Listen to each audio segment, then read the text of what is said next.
It is a hot, muggy Sunday along the banks of the Ohio, and we welcome you to Great American Ballpark in downtown Cincinnati. The final game of this three-game series between the Reds and the Colorado Rockies, and the Reds trying to win for the third time in as many games to begin the second half of this 2010 year. And hi again, everybody, alongside the Cowboy, Jeff Brantley. I'm Tom Brenneman. Welcome, as always, to Reds baseball. Cowboy, you were down there front and center behind home plate last night, and everybody couldn't stop talking even this morning about the performance last night of Edinson Volquez. Tom, sitting in the seat that I was sitting in, it was almost like I was sitting in the mask of Ryan Hannigan behind home plate. You could almost feel the pitches as they came to home plate.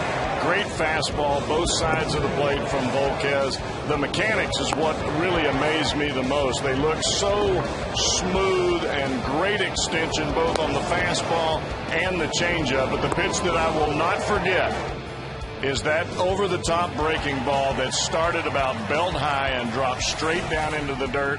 They had no chance. So the Reds get the win for Volquez last night. Today, it'll be the rookie left-hander Travis Wood. His last start, he retired the first 24 batters of the game against Philadelphia. This kid knows how to pitch inside, whether it's a left-hander or a right-hander. He commands both sides of the plate. He extended himself up to 95 miles an hour in that Philly ball game. Breaking ball, change-up. This kid has got the ultimate moxie and control of his emotions on the mound. Well, let's not forget about this Reds offense. They didn't have many hits last night, but boy, when they hit them, they went a long way. That and more right around the corner. You're watching Reds baseball on Fox Sports Ohio.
Reproduced or retransmitted in any form, and the accounts and descriptions of this game may not be disseminated without the express written consent of the Cincinnati Reds. Well, as always, our telecast of Reds baseball today on Fox Sports Ohio and every day presented in beautiful high-definition television courtesy of H.H. Gregg. Our weather for the rest of the day, it's going to be hot and humid. Humidity up to 90% today. In this kind of weather, there's always a chance of rain, a lot of cloud cover right now. So we will hope Mother Nature will cooperate much like she did last night. No rain during the game. Well, the Reds didn't have a lot of hits last night, Cowboy, but they hit 4 home runs. Well, they made some great contact, and when they did, the ball just happened to leave the building, and I fully expect that to continue on today. You look at the first 5 hitters in this lineup for the Reds today that Dusty Baker has put out there, all hitting over 400 against Aaron Cook. In the lineup as a whole, 452 against Cook. I mean, that's 1 through 9 with 4 home runs. Daddy Wags, you are the man. Travis Wood, the man. They'll get the ball when we come back. Reds baseball right around the bend.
State Farm, like a good neighbor, State Farm is there. By Ford F-Series trucks, the best-selling trucks, 33 straight years.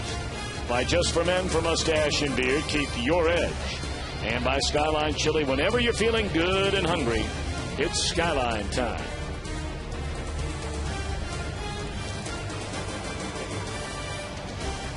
Reds and the Rockies in a series finale here today at Great American Ballpark. The Reds have taken the field, and we take a look at Colorado's lineup under manager Jim Tracy. Dexter Fowler in center field, Jonathan Herrera at second, Carlos Gonzalez in right. Melvin Moore, the cleanup hitter today at third. Ryan Spilborghs in left. Chris Iannetta to start behind the plate. A latter third of Brad Eldred at first. Clint Barnes at short. And Hamilton native Aaron Cook on the mound. A little different lineup than we saw from the first couple of ball games. And, of course, on the mound for the Reds, a rookie left-hander looking for his first major league win is Travis Wood. Well, you'd never know he was a rookie by looking at him and watching him pitch. Last ball game, pitching against the Philadelphia Phillies, 9 innings, 8 strikeouts, didn't walk a batter. Only gave up 1 hit. Thought he was going to have the no-hitter. The reason he is so effective, that pitch right there. Cut fastball right on the inside corner, and you talking about paralyzing right-handers, and he'll use it down and away to the left-handers as well.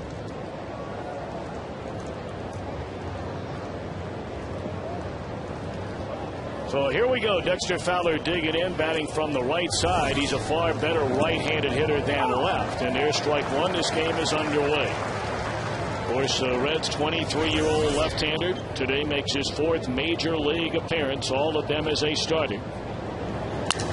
Broken bat roller down to third, and that's easy for Cairo. One away. Let's take a look at the Reds defensively, presented by Ford. A couple of lineup changes from what we've seen regularly. It's Gomes and Stubbs in left and center. Lance Nix is starting right. Again, Cairo for the sick Scott Roller. Cabrera, Phillips, and Votto round out the infield. Corky Miller hanging the signs for Travis Wood. Jonathan Herrera, right now the hottest hitter in this Colorado batting order. Last night extended his current 13-game hitting streak with a single to center field in the 8th inning. And has been nearly a 400 batter over the last 2 weeks. In the air left field routine for Johnny. 2 gone.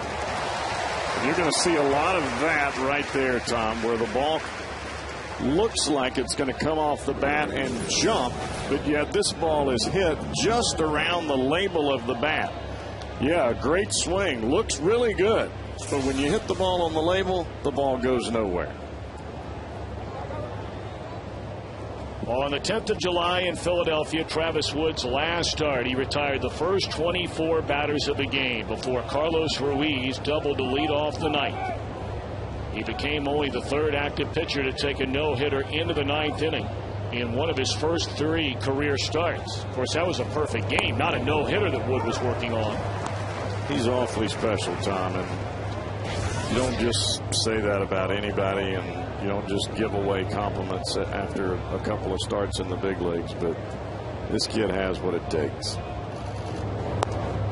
Fastball away to Carlos Gonzalez. 1 ball and 1 strike. Of course, Travis Wood made his major league debut against the Chicago Cubs on the 1st of July and just pitched brilliantly.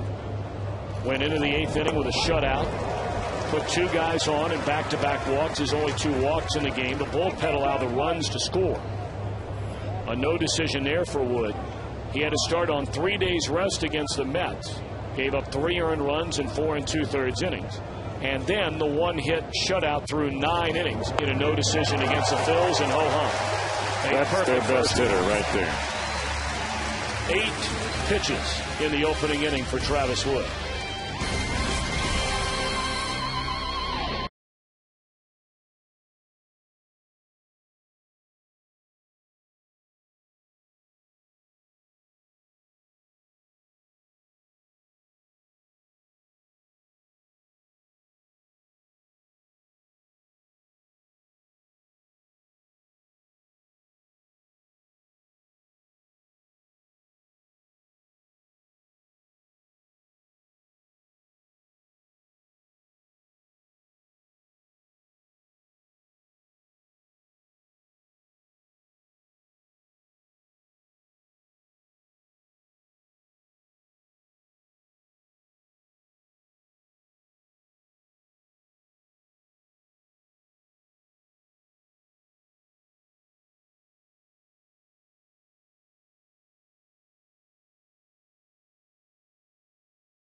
Baker's batting order today. It'll be Brandon Phillips, followed by Orlando Cabrera and Joey Votto. Johnny Gomes in a cleanup spot again in left. Lance Nixon right. Miguel Cairo bats 6th at 3rd. Drew Stubbs, Corky Miller, Travis Wood, the latter 3rd.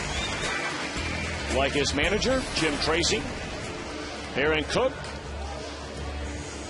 grew up in Hamilton, Ohio. He has been very, very good at home And things could not have gone worse so far this year for Aaron Cook on the road. An 0-5 record away from Coors Field with an ERA of over 6.5. And that was almost unheard of a few years back. Everybody pitched good on the road for the Rockies, and nobody pitched well at home. There you get a look at the numbers. I mean, they are really good at home. ERA 3.25, winless, and a high earned run average on the road. But he's pitching basically in his hometown. He went to Hamilton High School. In fact, starred on a Hamilton team that won the Ohio State Baseball Championship, and still makes his home in the area during the offseason. 1-1 pitch. A high bouncer down to Melvin Mora. And Phillips retired. Take a look at Colorado on defense, presented by Ford. Fowler in center today, flanked by Spilbors and Carlos Gonzalez. Melvin Moore at third, Barmes at short, Herrera at second, Brad Eldred the nod at first, and a battery of Cook and Chris Iannetta. Well, Cook may have had his issues on the road this year, but he has yet to lose to these Cincinnati Reds. That ball driven a long way into left center field. This will be for extra bases. And that's a one-out double for Orlando Cabrera. Well, those two can brother-in-law with the best of them, can't they? Phillips doesn't get on, Cabrera does. Pitch up in the strike zone, and he wallops it. 4-game hit streak for the old boy now.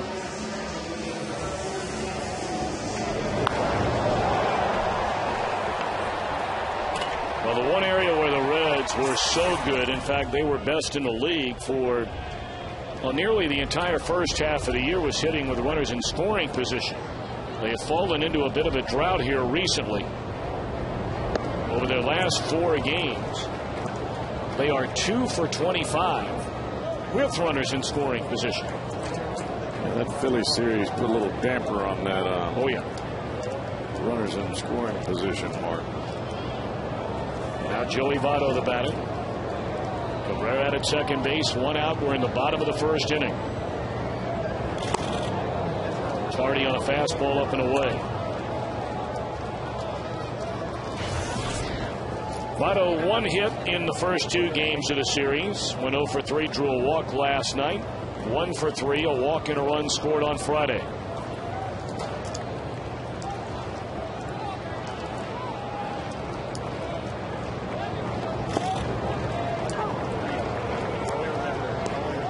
Barksdale, our home plate umpire today. Ed Rapuano is at first. Tom Hallion at second. Sam Holbrook at third. It is amazing the transformation, if you will, of Aaron Cook's physique. A year and a half ago, this guy weighed almost 230 pounds. And now he doesn't even touch 200.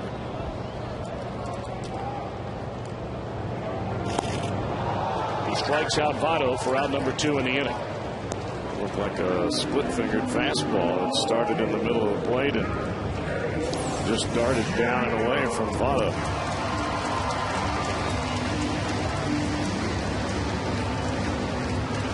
Actually, it's a backup slider. You can see his fingers here as the ball starts to head towards home plate. If it's going to back up, that's how you want it to do it. Go the other way and go the other way in a hurry. Get out of the strike zone. Now Johnny Gomes at 277. Hit his 12th home run of the season here last night. He has 63 runs batted in. Johnny knocked in 2 of the 8th in the Reds' 8-1 win last night. Strike 1.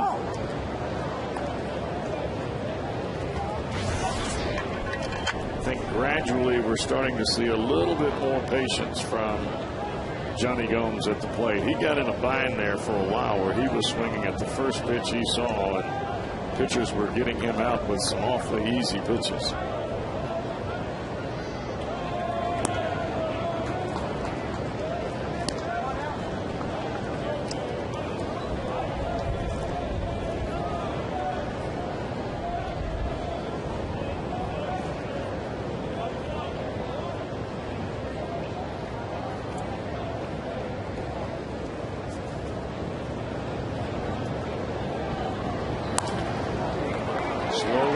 left side. Mora charging up and throwing, and Johnny beat it out. That'll be an infield hit.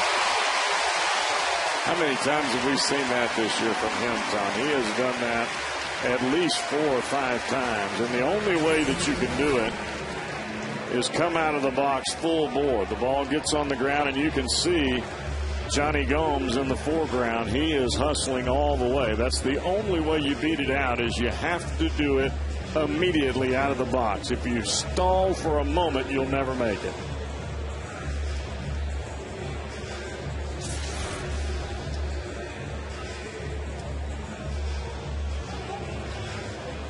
So they're on the corners for Lance Nix with 2 away here in the first inning. Nix getting a rare start here today. Jay Bruce just trying to take a step or 2 back away from it all and regroup, and I'm sure he'll be back in the Reds lineup tomorrow night. Ball 1 to Nix. Well, Dusty sat him earlier and had him sit and talk about the different at-bats and different things that pitchers were doing to try to get individual hitters out, and it seemed to help him a little bit. Let's hope that timeout today will change him up. 1-0 to Nix.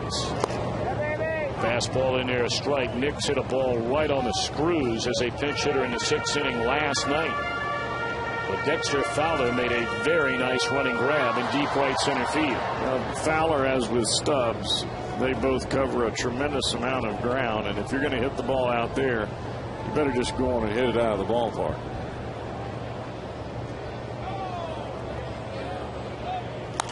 Of course, Jay Bruce thought he had hit it out of the ballpark. That's what I was just going to say. And Superman went up over the wall to bring that one back. Let me rephrase that. Go on and hit it out of the ballpark at least 2.5 feet above the fence, so he can't jump up there and grab it. What a play that was here on Friday night. 2 feet, 2 feet, he'll get it. 2.5, maybe not. That's some vertical right there. Get on up there and get yourself some. Nix behind it, 1 ball and 2 strikes. Cabrera at third. Johnny Gomes over at first. And the 1-2 from Aaron Cook. Nope.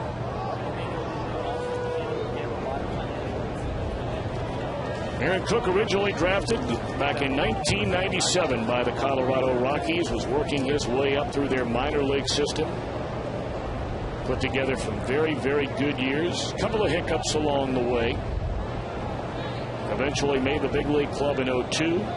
Made 5 starts, 9 appearances, pitched a lot of games out of the bullpen for the Rockies in 2003. And was primed to be in their rotation after winning 6 games and making 16 starts in 2004. But then, not only his career, but his life nearly came to an end. He was sidelined for nearly an entire year, returning from a pair of surgeries to relieve blood clots in his lungs. Here's a 2-2. Runner goes first to second, and Nix strikes out to end the inning. So the Reds leave a pair, and at the end of 1, no score at Great American Ballpark.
Time for our storyline, brought to you by Elk & Elk, serious lawyers for serious injuries. Call 1-800-ELK-OHIO. Take a look at some of these numbers about Drew Stubbs. He has 19 multi-hit games. Reds with a great record. 39 of his games, he doesn't have a hit at all. And then 29 games, he has 1 hit. Well, I think when you look at those statistics, it's really odd because of the fact that when other players make outs, they make them maybe a fly out or a ground out. A lot of the outs that Stubbs makes are strikeouts, and those are ugly outs. So you think, well, this guy's not ever going to be able to get it. But what we're starting to understand is the more times that he swings, he makes contact on a more regular basis, and now all of a sudden the home runs are coming and the average is rising. The object here is swing more, take less. Scoreless game. We begin the second inning. It's 2 balls and no strikes to Melvin Mora, getting his first start of the series. Mora to be followed by Spilborghs and Iannetta. Pulled the string on him, 2-0. Well, Travis Wood has all the pitches. Fastball on both sides of the plate. He can cut it in. He can run it away. Drops that changeup in there, and he's got a curveball that he can throw to either lefties or righties. It doesn't matter. And the other thing he has, Cowboy, is a makeup. I mean, we are watching right before our very eyes. Good Lord willing, this kid stays healthy. This guy's got a chance to be a really, really good pitcher.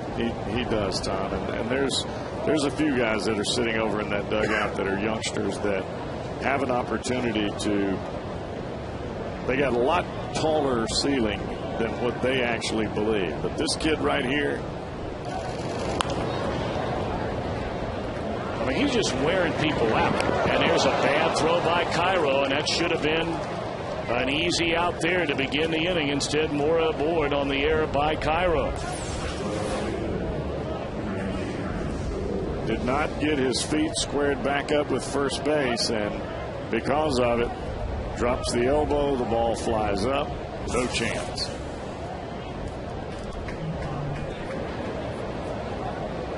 But I totally agree with you, Tom, on Travis Wood. He's got a tremendous makeup. Regardless of the situation on the mound or what's going on behind him, he makes pitches. Here's Ryan Spilborghs, and obviously not every game's going to be a great start for Wood. You know, that's just the nature of the beast. But it really is amazing the difference watching him here in his first 3 major league starts, today being his 4th, compared to the guy that we saw even in spring training this year. The MO on Wood is what we've seen at the big league level in 3 starts. He throws a ton of strikes and doesn't walk many guys. In spring training, and you wonder, was it the pressure, knowing that it was right there in front of him to make the major league club for the first time and be in that rotation from opening day on? Or was it just a case where, you know, he went through a bit of a rut for a pitcher? I would imagine, Cowboy, that can happen to guys, right? You just can't throw strikes. I don't think it was a rut at all. I think it was just a matter of getting yourself in prime position where you can make those perfect pitches, and he can do that. But in spring training, very few of us are right on the money. It takes a while to get ready. And you saw those numbers in 18 innings. He walked 12. That was out in Arizona. Here we are in his first 21 innings as a major leaguer, and he's walked only 5. Right. And 2 of those came in back-to-back hitters in the 8th inning of his major league debut. I think ultimately for Travis Wood, he's just a little bit of a slow start. But when he gets there, Lord help you if you're on the other team.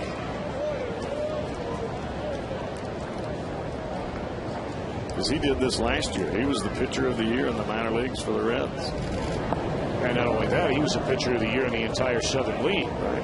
Once he got himself, after that first month, 3 weeks of the season, once he got to that area, it was Katie bar the door for the rest of the season. He did nothing but pile up wins and drop the ERA. and strike batters out at an alarming rate. Let's see if they start the runner 3-2. They do not, and there's a walk. Just as we were talking about not walking guys, he walks Ryan Spilbors to put 2 on with nobody out.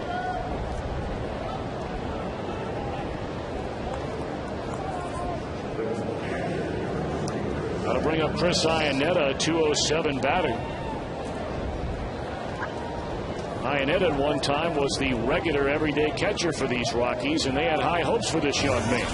But all of a sudden, Miguel Olivo came on board, and he's become one of the top 4 or 5 offensive catchers in the entire National League this year. Strike 1 to Iannetta.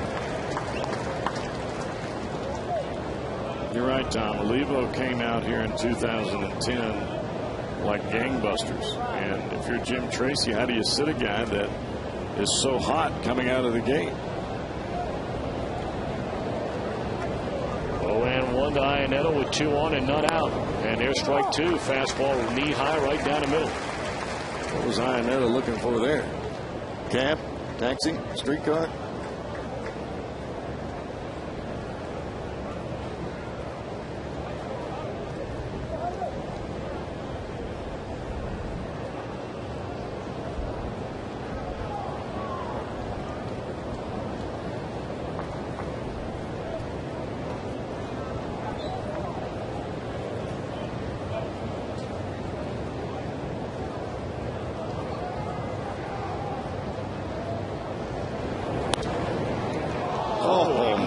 Where did that miss?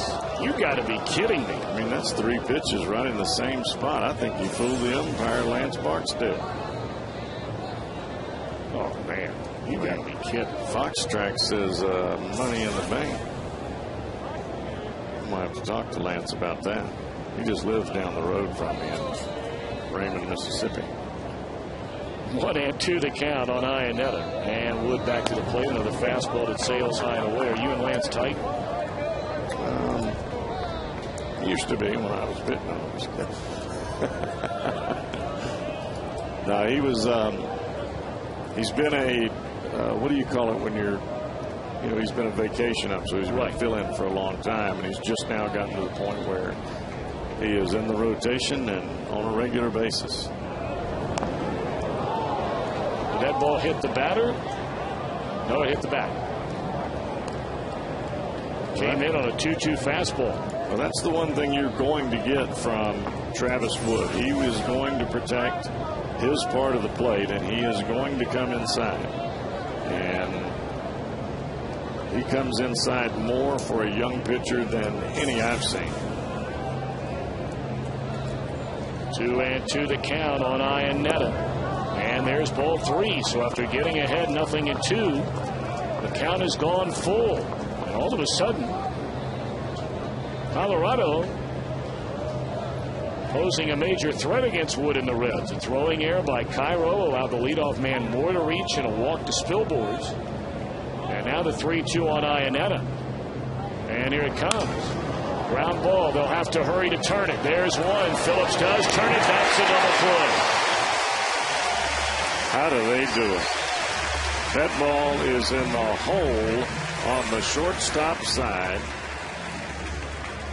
You throw it from where you catch it. And that's exactly what Cabrera does. Phillips comes over the top, right over the top of the base runner. Well, that's money in the bank.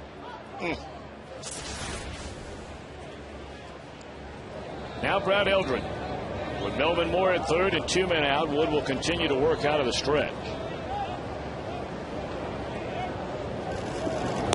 Swing and a miss, strike 1. Eldred only 14 at bats since joining the big league club. He does have 5 hits. The guy, as you can tell by his body, has unbelievable power. You can throw him 2 more of those same pitches right there. He is not going to catch up with it. Where Miller wanted it. You want to pitch him up. He's got a loop in his swing. The ball that's down, middle away, boy, he could hit it in the river. And he's right-handed. You meant the Little Miami River. That's way down that way, going east. Well, he might could reach it. Guys used to come out early and watch him take batting practice. That's how far he could launch it. Reminds me of the McGuire days. Fastball off the outside corner. It's 3-1 on Brad Eldred.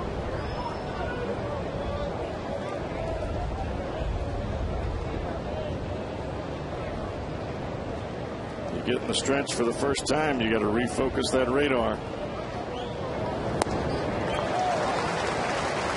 Fastball on the outer edge. Swing and a miss by Eldred, and the count is full. Throw it again. Well, throw him the heater, Ricky. Right down Broadway. They threw the heater at 93, and he misses up and in. Second walk of the inning. I should have never brought up that walk thing.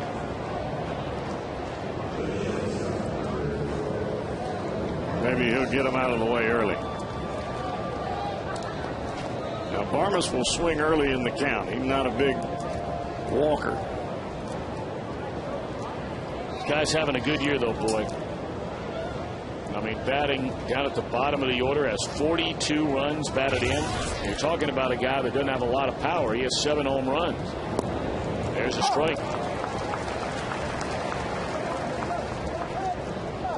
Stubbs is batting down near the bottom of the order after leading off the first 3 weeks, and he has 46 runs batted in, but he has nearly double the home run total that Barmes had.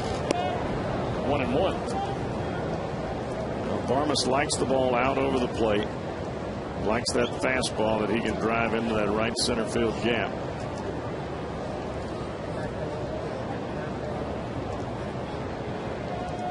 Runners on the corners, 2 out. 1-1 to Barmes is in the air. Shallow center field. Stubbs is there. Inning is over. Wood pitches around an error and a couple of walks. Gets a big double play from his defense to keep it a scoreless game.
I can't believe it right now. I get a double tonight. It's a long way to go back. Like 2 more weeks, gonna be like 1 year. I'm so proud to be back and thing. Help him out. Our Geico Direct quote from last night's winner.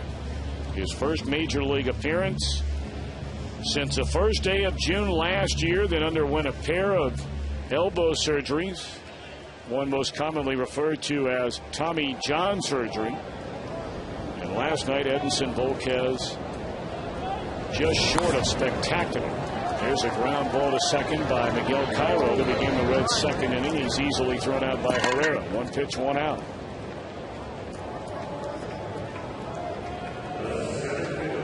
I'd like to say hello to Kate Bartley up in Columbus, Ohio. We understand that Kate is a huge Reds fan, watches every single game.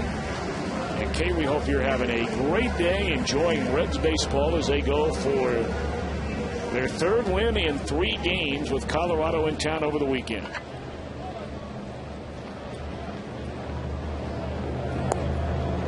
By the way, I neglected to thank Jeff Weiler. Those were his seats we were sitting in last night. Oh, that's big league stuff there. Appreciate the coach from Cincinnati for letting us take over. Hated to run him out of the diamond box seats. But Jeff was awful nice to let us sit down there and do a little Fox action watching Volquez pitch. And for those of you wondering about which UC coach it was, if you weren't with us last night, the new head man on the football program, Butch Jones. Well, a really good guy. I mean, obviously, Brian Kelly, a very tough act to follow. All the charisma, all the wins, all the success, back-to-back BCS games. But they hired a mighty good one in Butch Jones.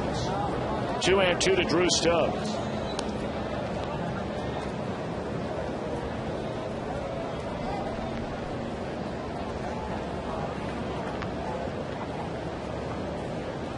Cowboy, I thought it would have been a very good idea for you to go back to where you were sitting down there last night as Drew Stubbs is drilled in the back by Aaron Cook on a 2-2 pitch. You mean like today? For those of you that didn't see the Cowboy, this was his exit stage left last night.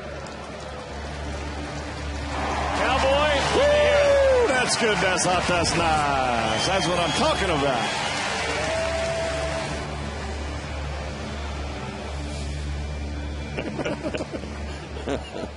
Can't help it. I got down there. I got a little worked up.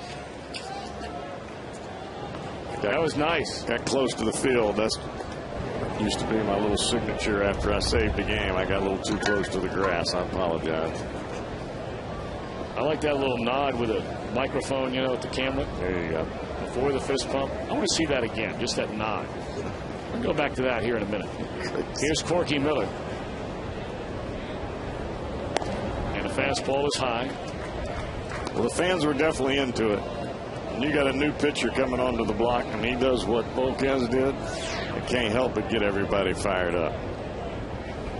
Keep an eye on Drew Stubbs. 17 stolen bases in 20 attempts. Has a good lead over there. Cook does have a very good move. This is in slow-mo. The nod. The mic. Eye contact with the camera. I mean, that's Bob Barker stuff there. Bob Barker. Which curtain for you, my friend? 1, 2, or 3.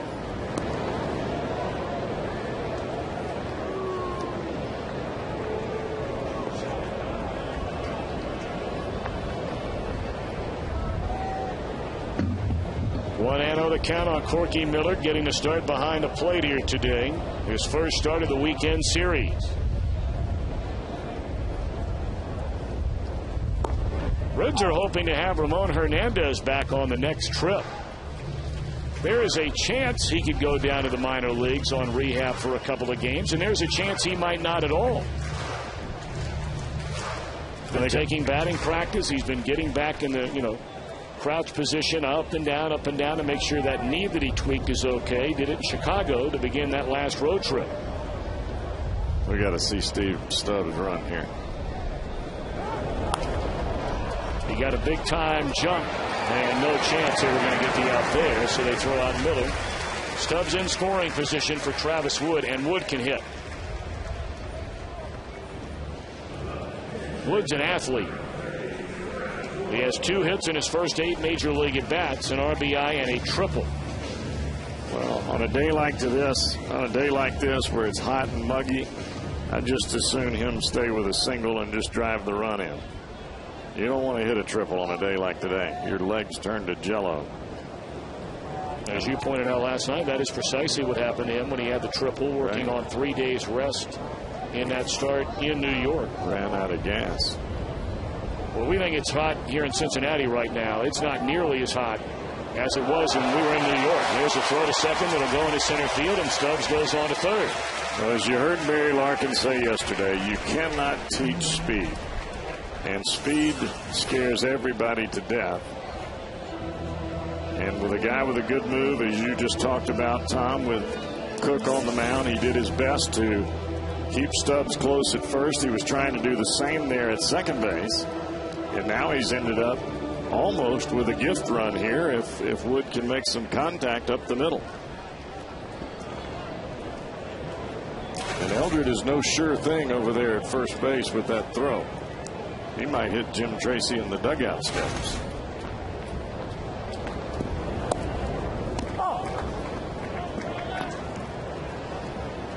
Oh, and one on Travis Wood.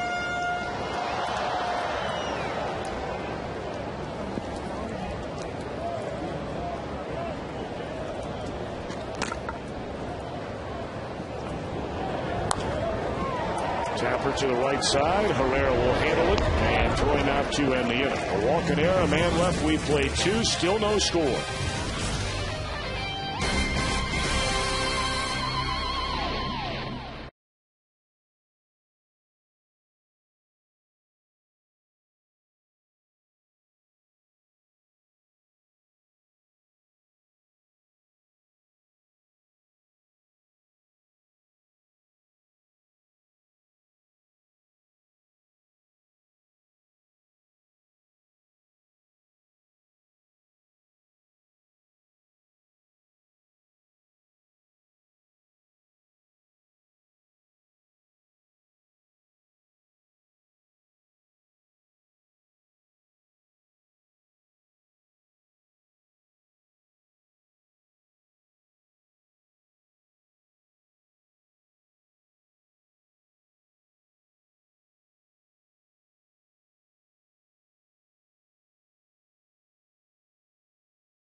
The drill for Reds player hits a Tundra sign, the one in right center or in left center during our game today. Cynthia Thomas of Cincinnati will win the beautiful new Tundra on display every day here at Great American Ballpark.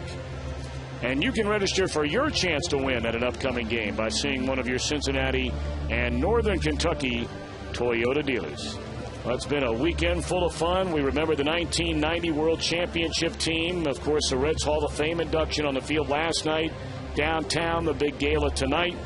A member of the Reds Hall of Fame, 9 of his years in the big leagues, one of our favorites, Eric Davis. How are you, young man? I'm doing good. How about yourself? Always great to see you. My pleasure. You've been around a lot, and I think a lot of people are really glad about it. How much have you enjoyed it being really not only back with the franchise, you are an active participant in the franchise? Well, it feels good. You know, I got drafted out of high school 30 years ago. I don't want to say that too loud. But, and, you know, I spent 4 years in the minor leagues here and 9 years in the big leagues. And this is where my heart is. And, you know, I went through some unfortunate things that happened over the years with it here. But, you know, you always turn the other cheek. And I'm glad that I was able to come back because this is where my heart is. Some of the so many moments in a great career of Eric Davis. And, of course, that game-1 home run in the very first inning, your first at-bat against Dave Stewart. I know you're asked about it. A lot. And is there anything that you look at that any differently as all these many years go by in remembering back to that at-bat and that home run? Well, as the years go by and we have the reunions and the things that we have, it gets more exciting by the day because when you play in the World Series or the playoffs, as a player, you're really in the moment. And, you know, you really don't get a chance to enjoy it or salivate it or whatever. But once you've won and people start to talk about it, and it was a really an historic moment, yes, it gets better and better. But I tell people all the time, had Jose Rio not pitched the game that he did, even though I did actually hit the home run, then we're not talking about this. So it wasn't just me; it was the whole team. And Jose Rio pitched a dynamic game, and we beat him 7-0. How nice is it to come back and have all of these folks recognize, and I know you don't want me to say this, but I'm saying it anyway, the greatness that you had in a Reds uniform. I mean, my goodness, Eric, they call you Eric the Red. That's my nickname, and it's been standing for a long. Thanks, Chris Berman. Thanks, Boomer. That's you, and you were flat out great as a Cincinnati Red. I mean, there's no getting around that, partner. I appreciate that, first of all, and I played with you, and I know how you really feel. But to really go away and come back, and then to come year after year, and now I'm part of the organization, it's really phenomenal. And pretty cool, isn't it? I take it back to I had a conversation with Cal Ripken years ago, and then I watched his speech when he retired, and the one thing he said, people asked him how did he want to be remembered, and he said to be remembered at all is a great feat. Mm-hmm. And I took that to heart, because all the things that I've done here, as well as a lot of great players, and this is really an historic franchise. It really hadn't got to do that we deserve here in Cincinnati, because we're not in New York or LA, but the way that they've transcended this organization and their Hall of Fame is just phenomenal. I'm just glad to be a part of it. This event tonight is it's unbelievable. I know there are a lot of folks that aren't going to be able to get down there tonight and haven't had a chance to go in the past, but if it's something that, maybe you'd like to do one day, I think you're really going to enjoy it, because to watch all of you guys come up there in your red jackets, and I finally got mine too. Yeah. You look good in red. I feel good in that, yes, absolutely. There's a ground ball to short. Can you stick around for another half inning? Absolutely. All right, 1, 2, 3 for Travis Wood. No score after 2.5.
And Eric Davis, who is a franchise leader in Reds history for the most seasons of 20 more home runs, 20 or more stolen bases in a year. He had 6 of those. Heck, you almost went 40-90 one year. That's pretty good. Yeah, but it sounds crazy. It does sound crazy. Wow. I did still at 80, but after that season, I ended up weighing about 155 pounds on that turf. I must have lost 10 pounds in this heat. How much different, Eric? Now all of the fields, well, except for one, have gone back to grass. And you probably still feel it now, the pain in the knees and the lower back from playing on that artificial turf. I don't know who did it, and I'm mad at them, but you know, if you walk in here, this is baseball, and it was not meant to be played on artificial turf, and the walls weren't padded and all those things. So it feels good to get out here, the dirt, the grass, the rosin, pine tar, and all that. This is just baseball, and I'm glad somebody finally came to their senses and put us back on natural surface. Now, we had one of your old buddies, one of your current buddies, up here in the booth last night, Barry Larkin. I want to ask you about this year's team, because you were around these guys regularly in spring training. You popped in from time to time during the course of this regular year. And I asked Barry this question. I'd be interested to hear your answer to this question. If you could say anything to the young players that have not been down this road before. You were one of them at one time in your career. And there's another base hit by Cabrera after he doubled his last time up. He has a one-out single. For this final 2.5-month push to try and get in the playoffs, your first time through it as a young player, what advice would you have for them? Just continue to play and not to think about it. Because when we went wire to wire, we didn't really have a lot of experience. And people talk about experience, and experience is good. But when you plan and you believe in yourself, to me that far supersedes the experience, because sometimes experienced players start to think too much, and then you can think, I can turn it on, or this is a big game, and all these games are big. But enjoy what you're doing. Don't get caught up in the hype. And at the end of the day, if you're good enough, you'll be there.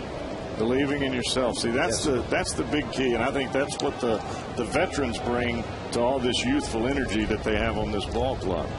Okay, it's just a matter of stability. And when you have that stability as a veteran, those young guys feed off of that. They do. Because when they don't see you panic, you know, when they see Scott Rowland go to the plate, you know, or they see Orlando Cabrera go to the plate, and they're not itching and scratching about that situation, it relaxes those guys. And the more that they can relax, the better they're going to be. That's exactly right. Did you just use the word supersedes? Yes. That's a big league word. I'm a heavyweight. Larkin dropped a couple of words on the air last night that I said have never been used in this booth. He dropped an acumen out there, and that's that Michigan. Yeah, I know we're frowning on it. I'm not well, yeah, but that's where he went. I can't. Him, Hal Morrison, Sable, all those guys. I can't be mad at. Supersedes. When you and I were having interviews back in '86, '87, you weren't dropping that word back then. I didn't even know how to spell it back then. But you knew how to hit. Absolutely. 2 on, 1 out for Johnny Gomes, and a bouncing ball. Nice play by Herrera, and he gets the out at first base. Wow. This kid's a good-looking player, Herrera. Well, he gets after it. I thought that was a for sure single and an RBI. Gomes had an infield hit his last time up. In fact, he has the second most infield hits on the team, only to Drew Stubbs. So, what's next? What else you got going on? A lot of people like to know what you're doing besides your work with the Reds. Oh, actually, that's been keeping me real busy because I've been doing a lot of things with the minor league system, and I've been traveling all over the country seeing those guys. So right now, that's really been really keeping me busy. That's my focus. I mean, you know, I enjoy doing what I'm doing. This organization has done a tremendous job in rejuvenating this whole organization. Yep. And frankly, honestly, we weren't that good years ago. And now you're starting to see where our draft is starting to come up. You know, our young players, and down in our minor leagues, we got a lot of talented players. And the good thing about it is they're itching to learn and they want to learn. And it's phenomenal to see how much talent we got down there and how they're playing the game. I just love it. It's awful nice to be able to reach down into your system and to bring a Sam LeCure up earlier, to bring up a Travis Wood, to have a guy that you draft like Mike Leake, you bring him right up to the big leagues. I mean, our whole outfield with Bruce and Stubbs, and you just don't have that many young players that you can just jerk out of your minor league system and say, here it is, boys, play ball. And it's outstanding because it's good fruit for competition. And if you're scared to compete at this level, you don't need to be at this level. And what our minor league system has done is allowed our major league team to have to compete. Right. And you see the confidence in the way they're playing because now they know that they have somebody behind them pushing. And then the minor league guys see guys getting to go to the big leagues, and they think, well, if I play well enough, I've got a chance too. Absolutely. Well, they're loaded for Miguel Cairo after the intentional walk. There's a check swing. Did he go around? And yes, says Ed Rapulano. Can't let you get out of here without thanking you for this. I know you were a part of our 4th of July telecast. William Smith serving not far from Iraq. And you were kind enough, after as a young man, the letter he wrote to us and told us that his all-time favorite Red was you, Eric Davis, and he had a chance when you were standing right next to him many, many, many years ago. I heard that, yeah. He wanted to just say hello, and he said he literally couldn't put that word together. There's the out at first, and here's reaction when you called in 2 weeks ago. Great stuff. Yes, sir. Eric Davis, no way. You made that guy's day. Wow, actually, they made my day. And you cannot say enough for our armed forces around the country, as well as around the world, what they do. It's a lot of things in this country we take for granted. But what they do, putting their life on the line for us, we need to pray every day. Amen. We love you, man. Good seeing you. Thanks for coming up. See you, buddy. Eric Davis. Thank you. One of the all-time great Reds and one of the all-time great Red good guys.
You can register to win the Tundra at Great American Ballpark by JTM Food Family Fun JTM.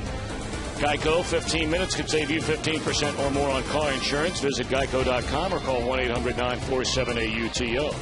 And by Jeep, I live, I ride, I am Jeep.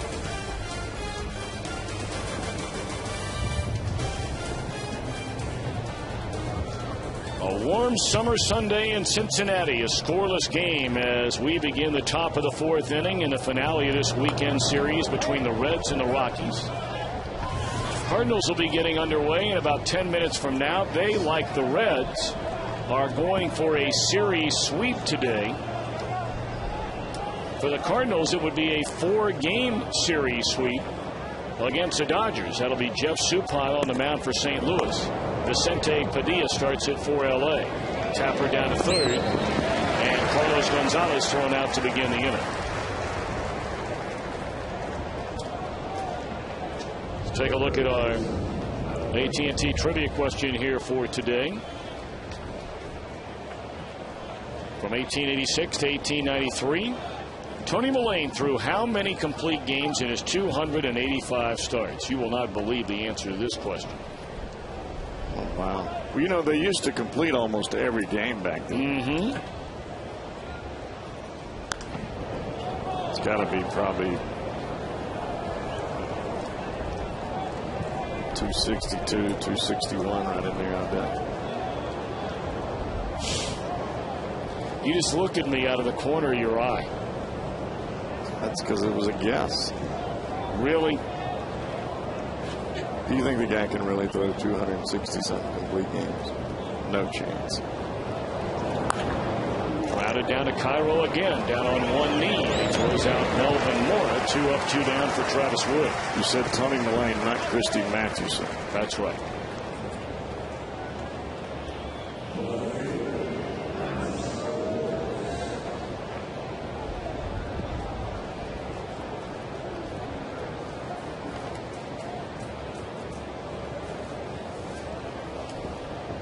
You know, Wood just keeps on carrying on like he's pitching out on the Sunday church softball league. Yep.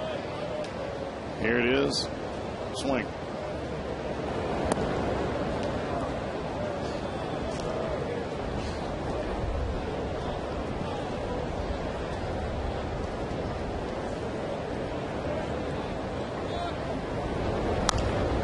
Shot into right field, a 2-out hit by Spilborghs. He's been on now for each of his first 2 times up, a walk, and now a 2-out single. That was a different kind of swing from Spilborghs there. That was a cut fastball inside. He looked as though he was going to pull the ball and didn't quite get the bat hit to it, and the ball just jumps the other way. And that is the first Colorado hit of the game.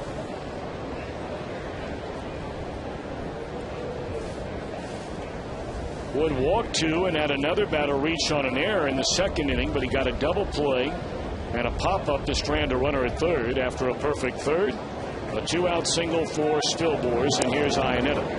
Iannetta, the one who bounced into that big double play with 2 on and nobody out in the second.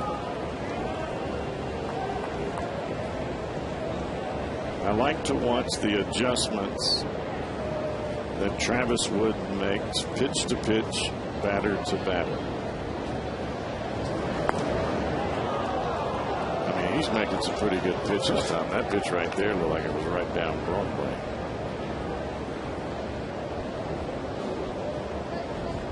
But you don't see any change in his emotion on the mound. I mean, there's no.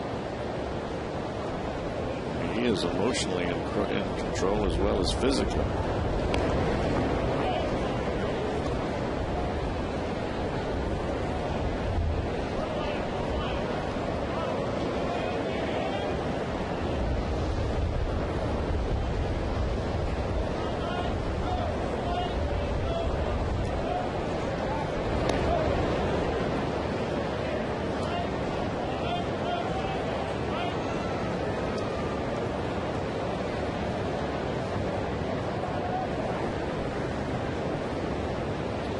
Spilborghs only 1 stolen base. He's been thrown out 4 times, but he is taking a lead like a base stealer over there right now. Fastball on the inside corner of strike. That cutter that he throws. 1-2 on Iannetta. The thing about the cutter for Wood is he'll move that thumb up and down on the baseball, and as he moves it down lower, the ball cuts more. He moves it up, the ball cuts less. So the ball has the same spin. You take it, it stays on the inside corner. You swing, it breaks in and snaps your bat. That's the object. Doesn't always work that way, but that's what you're trying to do as a pitcher. 1-2 the count, and barely getting a piece is Iannetta. And clearly that has been working, the object you're talking about. You've had a broken bat ground out to third by Fowler. Iannetta, that ground ball to short that turned into the double play. Herrera, the ground out to short. And here in this 4th inning, Gonzalez and Mora both ground balls to third.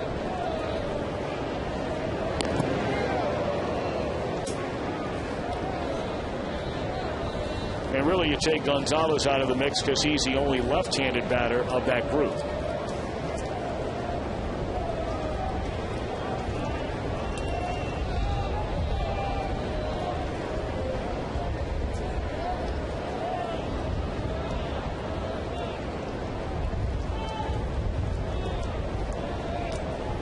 You know that Travis Wood is thinking ground ball, keep it in the infield, and get the out.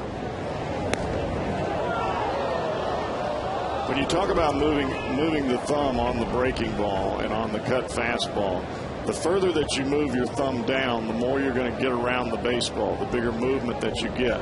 But as you move your thumb up the baseball, even to the side of it this way, you really lock out your wrist. And when you lock out your wrist, you can't turn the ball and make it cut. That ball is shot into right center field off the bat of Iannetta. Spilborghs will advance on to third. So back-to-back 2-out singles here in the Colorado 4th inning. Has them on the corners for Brad Eldred.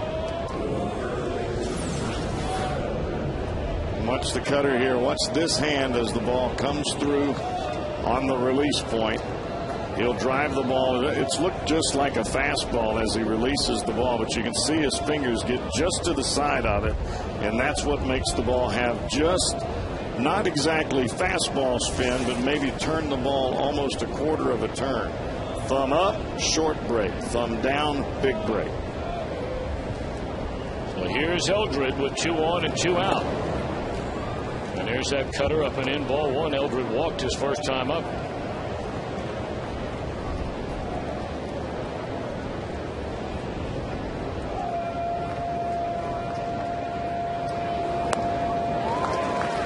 From a changeup right there, and it's 1 ball and 1 strike. And Wood might want to take a peek over his right shoulder at that runner at third base. Spilborghs was about halfway down the line by the time Wood just started to pick up his front foot. I mean, you rarely ever see it. In fact, you never see it. A guy try to steal home. Well, the problem that you have here is the big boy Eldred standing at home plate. If you take off running home and the pitch comes and he swings, you could be headed to the hospital because he's a big one. You have to make sure that he's not swinging if you're taking off. Boy, Eldred is showing some unbelievable discipline at home plate. Normally, the ball up in the strike zone, he is waylaying after it.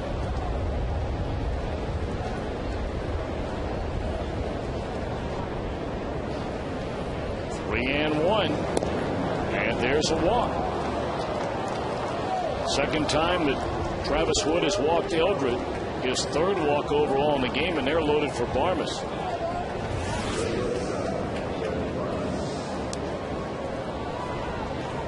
So after this inning started rather easily on back-to-back ground balls by Gonzalez and Mora, the Rockies have loaded him up ever since. Singles by Spilborghs, Iannetta, a walk to Eldred. Barmes left 2 on in the second inning with a pop up to center field, and he's behind strike 1 here.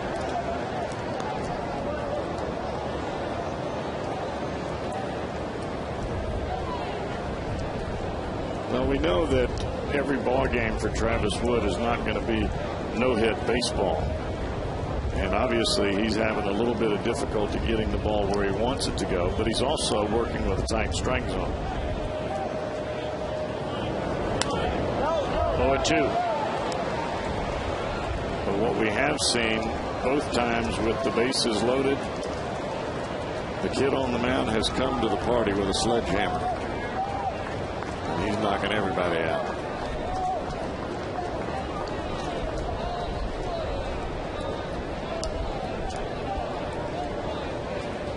Oh, and 2. And it's in the air. Should end the inning. Votto underneath it. And that's that. The Rockies leave them loaded. You know, I've never thought about bringing a sledgehammer to a party. But I might do that the next one I'm invited to. Hey, you never know.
right now at foxsportsohio.com. And then get a wrap-up of all the day's events right after it's over. That's at foxsportsohio.com, presented by 1-800-SAFE-AUTO and safeauto.com. Now standing by.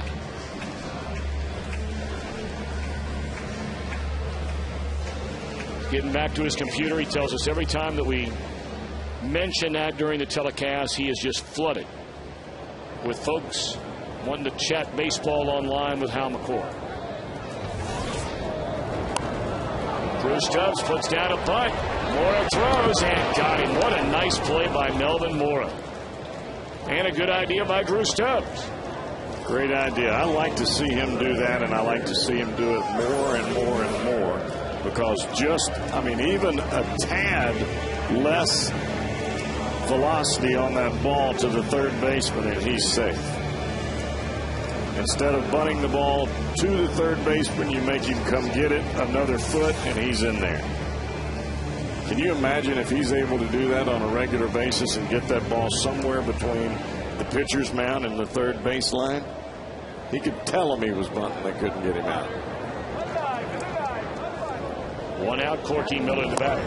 And he takes up an in from Aaron Cook. Ball one. No runs, 4 hits, 6 men left on base for the Reds. No runs, 2 hits, and 5 left on base for Colorado. Each team has committed an error.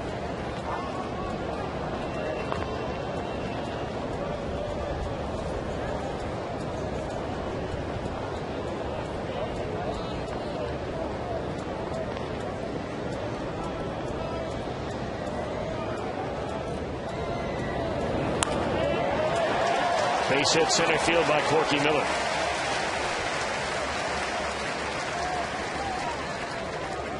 Well, let's see how Cowboy fared today on our AT&T trivia question. Yeah. Tony Mullane, the late Tony Mullane, will be inducted into the Reds Hall of Fame officially later tonight. 2 million CGs. And through how many complete games in his 285 starts?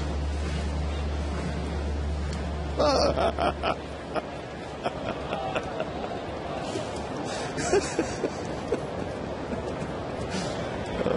couldn't do that again in a million years. I can't even. I don't even remember the last time I've got it on radio.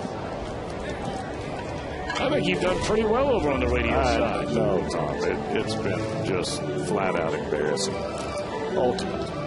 See the career resume, at least some of it. Tony Mullane, his 8 years with the Reds. Led the major leagues in strikeouts 1 year. He still has a single season third most strikeouts in a year. And a man who broke his record is going to be joining us in the 5th inning in the booth. That'll be the great Jim Maloney. I was going to say 285 out of the 285 starts, because back then they all finished what they started.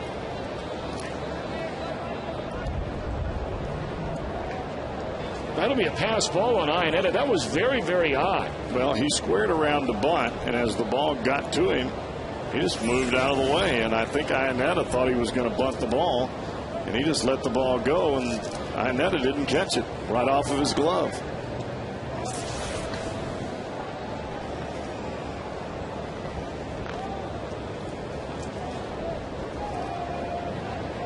Oh, 2 on Wood. Who probably gets a chance now to swing away and see if he can knock in Corky Miller out at second base. There's already 1 out in the inning.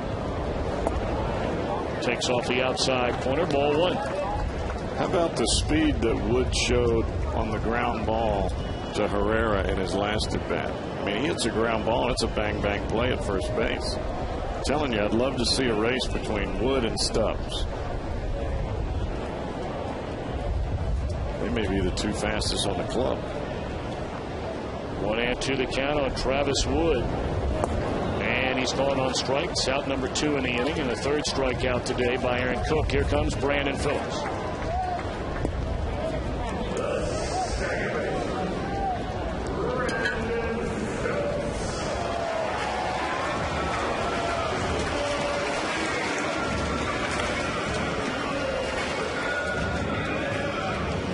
Brandon is grounded to third, and he's bounced out to second.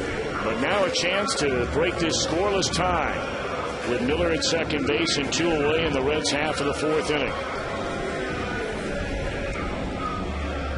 2-out RBIs. The Reds have lived on them all year long, and no better a time than now.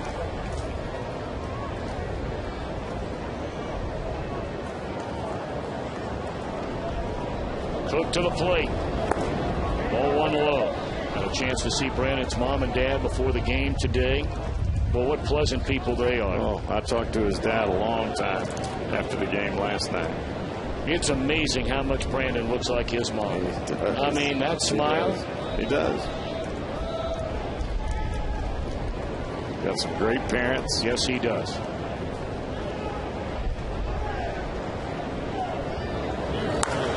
Hard hit ball, but right at the second baseman, Herrera. Goods leave another runner in scoring position. They stranded 7 through the front 4. Jim Maloney joins us when we come back.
Hit by the Reds last night. Johnny Gomes just launches a liner to the seats in left field. His 12th of the year and an 8-1 win for the Reds.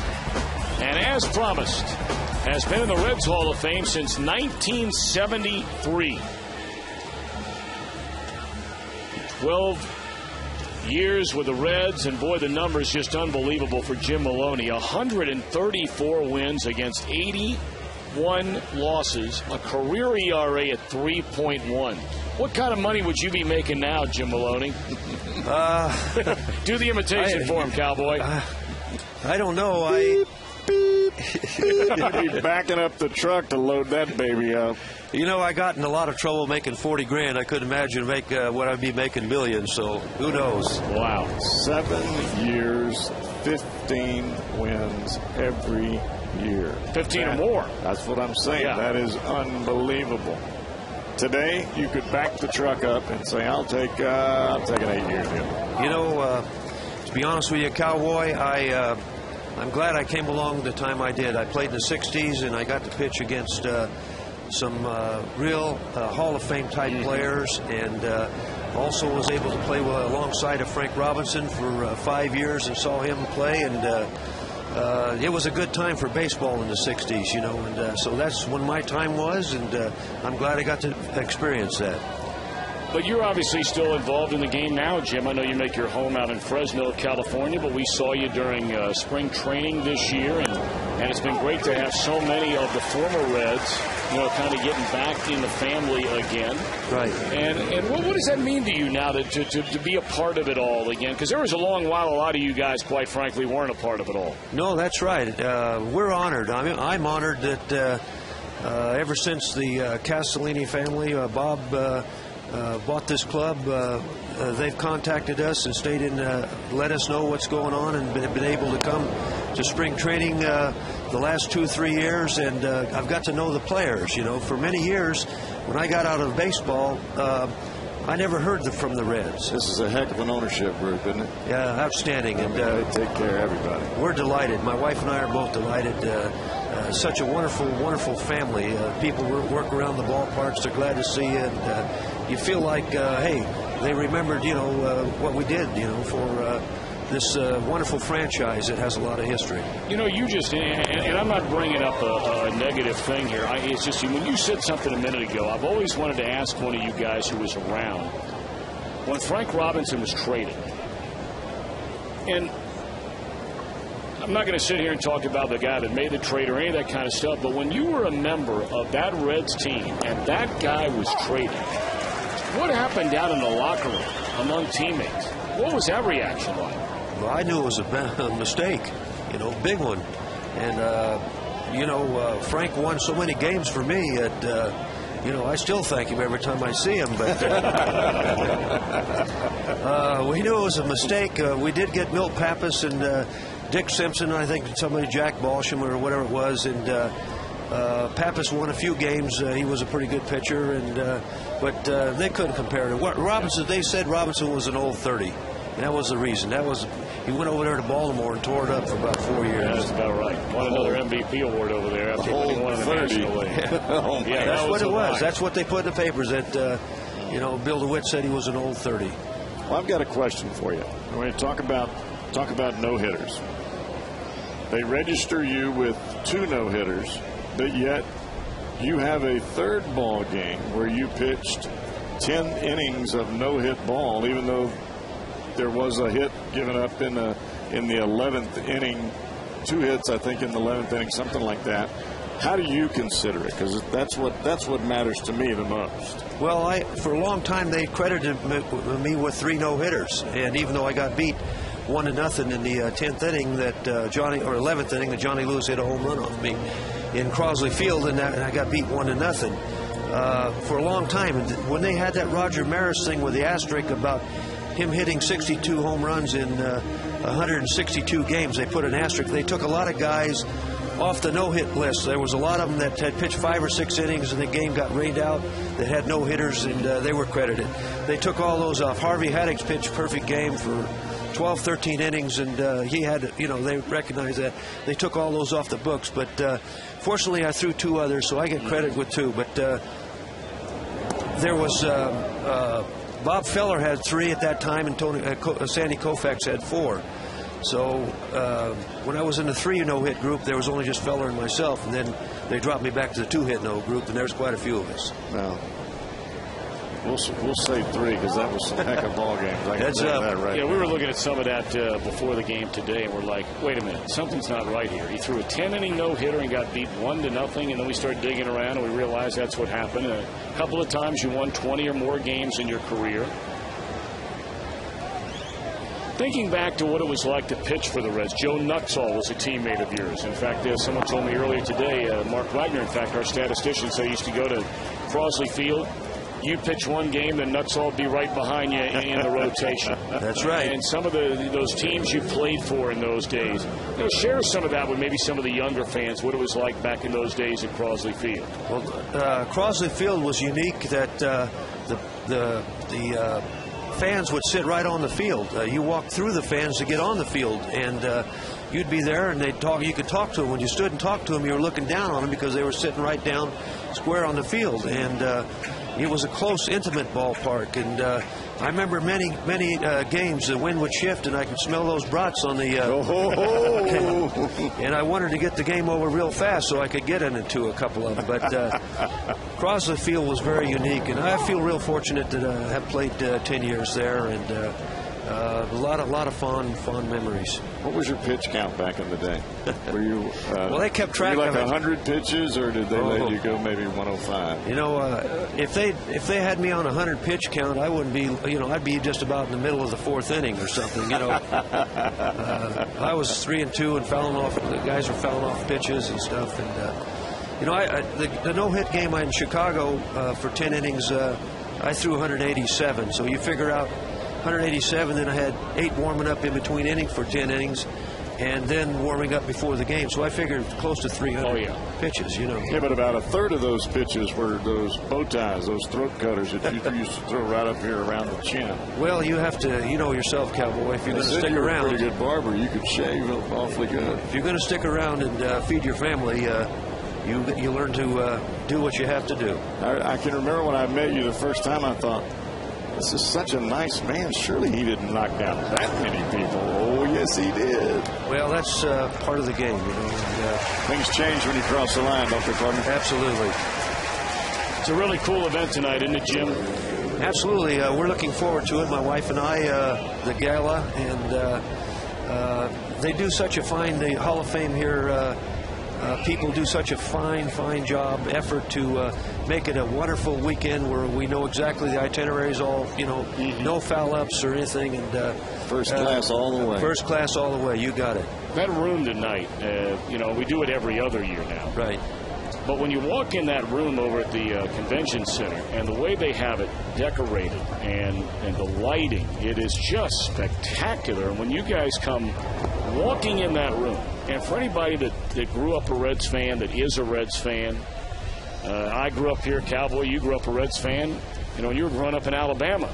And when you walk in that room and then you guys all come walking in those red sport coats, I mean, it will take your breath away. Gives you chills. It gives me chills. It's just, you know, it's something that, you know, as a young kid, you don't, you know, you have goals of pitching in the major leagues and succeeding and doing well, and then whatever awards or whatever accolades you receive is added on. Then make the Cincinnati Hall of Fame, and to have this presentation put on tonight with 1,200 people going to be there is one of the finest, I'm sure, in the United States. And you know the thing is because, Jim, you were inducted in the Reds Hall of Fame in 1973 when they made a big deal about the Hall of Fame then. And then it went so many years where it was basically neglected. Then this new ballpark is built, the great Hall of Fame and museum where fans can now go and enjoy all that as it's 2-1 on Gonzalez, and to see the way that, again, the current ownership group has brought back the importance of the Hall of Fame and this event every other year and getting new guys to come back in. I would imagine for somebody like you who's seen both ends, maybe it's even more special now. Well, it really is, because just like you said, Mom, that they just sent me my plaque in 1973, and I never was invited to anything. And then it was forgotten, you know, for many years until the Mr. Castellini got involved. And my hat's off to the whole organization. I can't say anything bad about anything. Well, I think it's great that the Castellinis and that ownership group have brought back the elder players, the players that created the Cincinnati Reds to start with. There's nothing like sitting down in that locker room and having yourself or Johnny Bench or Joe Morgan walk through the room. I mean, there are childhood heroes, and then all of a sudden you're thinking, man, this guy is a Cincinnati Red. This is what it's all about. And then to have that conversation, then you take that same amount of pride out onto the baseball field. It makes you a better player. Right. It carries over, you bet. And, you know, I always prided myself on, you know, giving it 120%, whether I was pitching or hitting or just watching my teammates perform. You're at 7 career home runs. Well, I closed my eyes and just happened to square it up. You know, that's it. I was a fairly decent hitter and played shortstop in high school, and I could have signed as a hitter with several clubs, but I'm glad I chose what I did. Well, we are too. Reds fans are. Jim, it is great to see you. Look great. Thank you. We hope you and your wife have a great weekend, or had a great weekend. We'll see you tonight. Thank you, Tom. Good Absolutely. to see you, Thank you. The great Jim Maloney joining us in the booth, and now it's time for the Fifth Third Bank Hearters, workers in the game. Outside of team practice, how do you train so you can keep yourself performing at a major league level?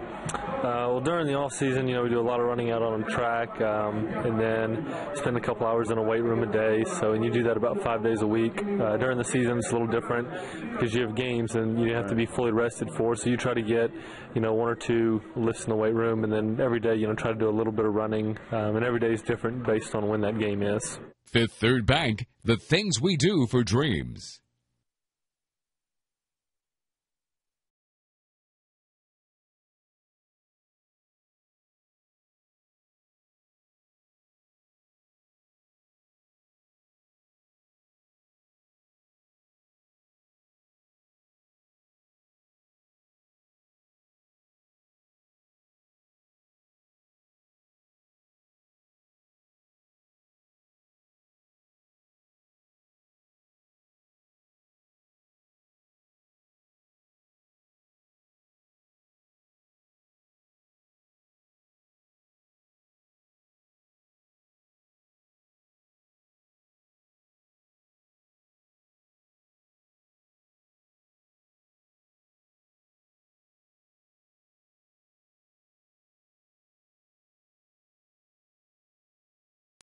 The Kroger bleachers are the place to enjoy all the action.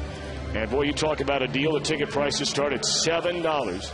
And don't forget, for even more additional savings, you can plan a group outing of 25 or more and get just that. Get your tickets to any game all year at 381-REDS or go to Reds.com. There it is right up there.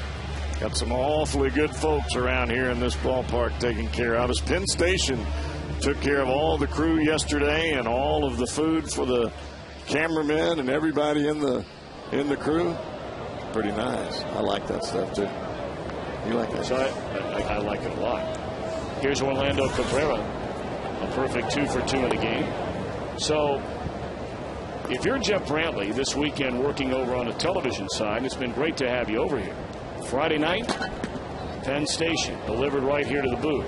Saturday night, dining in the Diamond Club. I'm gonna have to go. Well, you have really stepped down today. I'm gonna have to go on the treadmill when I get home. Fly home today, get on the treadmill. Do they have treadmills in Mississippi? Yeah, they're barefoot. I'm only kidding. They're barefoot treadmills. They're soft ones. I'm a stubborn toe. It's kind of like running on the beach, you know what I'm saying? I hear what you're saying. Oh, man, that is funny stuff. Here's Cabrera. Here's a swing and a miss, and nothing funny about what Aaron Cook is doing here today. He's been in some trouble from time to time, but has found a way to get out of it. Well, he has yet to have a 1-2-3 inning. But this is a heck of a way to start this inning with that breaking ball going straight down, and Cabrera, who has hit him awfully well today, a double and a single, and he swung right through that bad boy.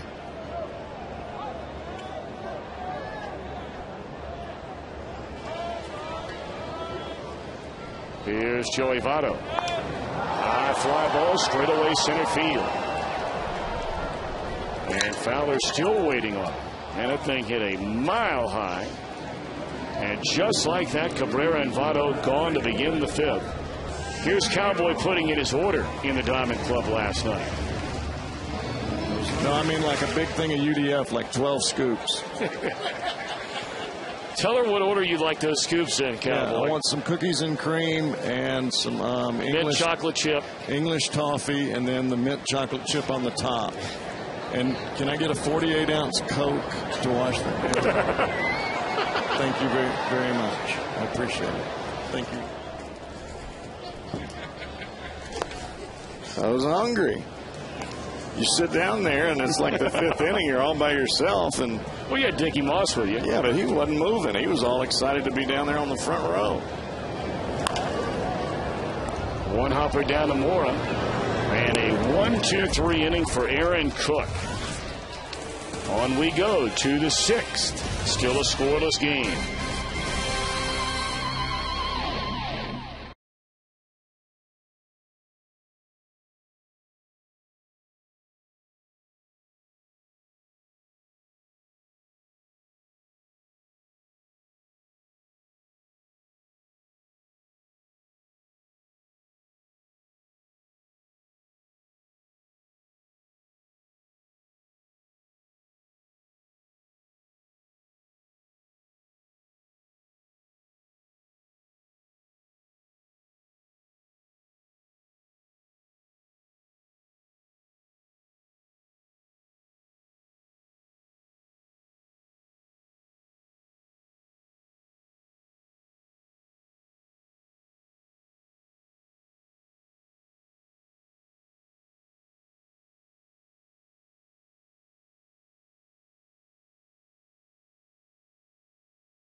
Sports Ohio, and of course this weekend celebrating the 1990 World Championship out here in left field where they display the World Championship banners. And of course that year the Reds went wire to wire. And we want to note in today's Fox Sports Ohio textbook question, it's brought to you by Meyer. Do you think there will ever be another wire to wire champion? Text 1 for yes, 2 for no. Text your answers to 37664, 37664. Standard text message rates apply. We'll have the results coming up. Harder to do than people might think, even though that 1990 team seemed to breeze through the season. I think they got off to like a 17-1 start, I want to say, and finished the rest of the season basically 500. Went wire to wire, swept the A's. Now we looking good. Looking real good. Well, I don't think there's any doubt about it. I mean, it's going to happen again, right? Well, I would think so. I think that divisions in different parts of baseball, especially if you look at the 14 divisions out on the West Coast, I mean, you get one hot team in that division, they can run off and leave it.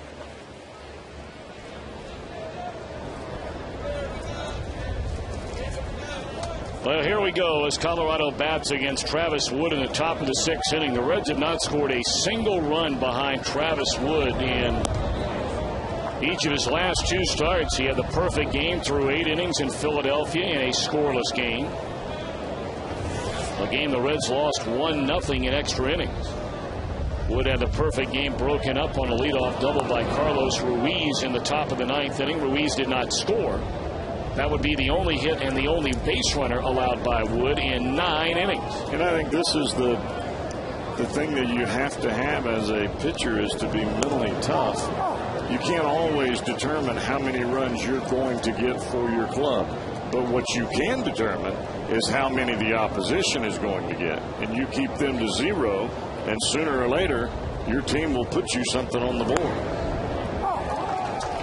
90 pitches in the game now for Wood as we begin the 6th inning. He has walked 4 in the game here today. Fan 5. He's only allowed 2 base hits. He got out of 2 on, nobody out in the 2nd. And the bases loaded, 2 out in the Colorado 4th.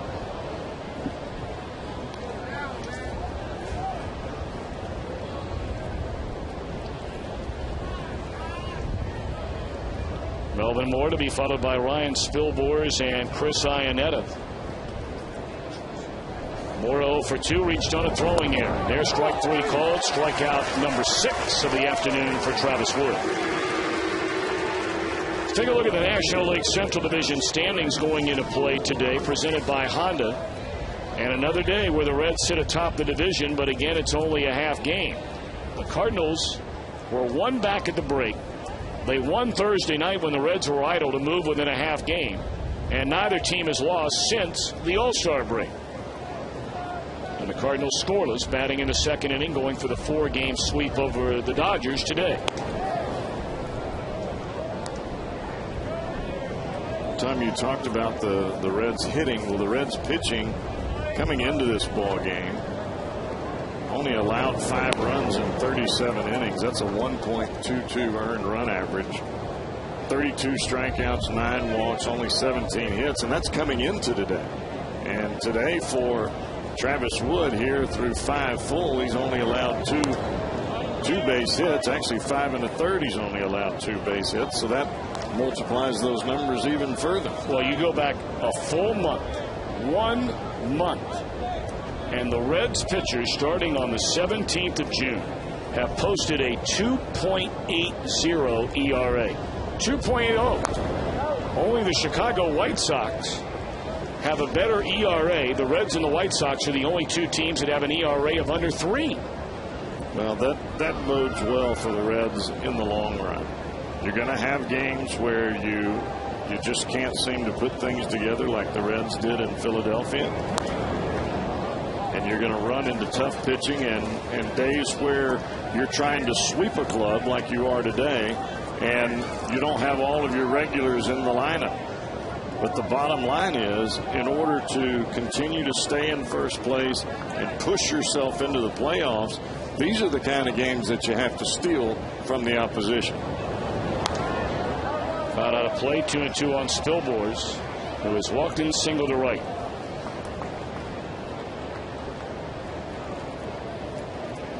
When you take a look at Colorado, we told you when they went into the All-Star break, they had won 8 out of 10 games over the Cardinals, the Giants, and the Padres, and they knocked the cover off the ball. Look at this series. There's a broken bat rolled to short, 2 away in the inning.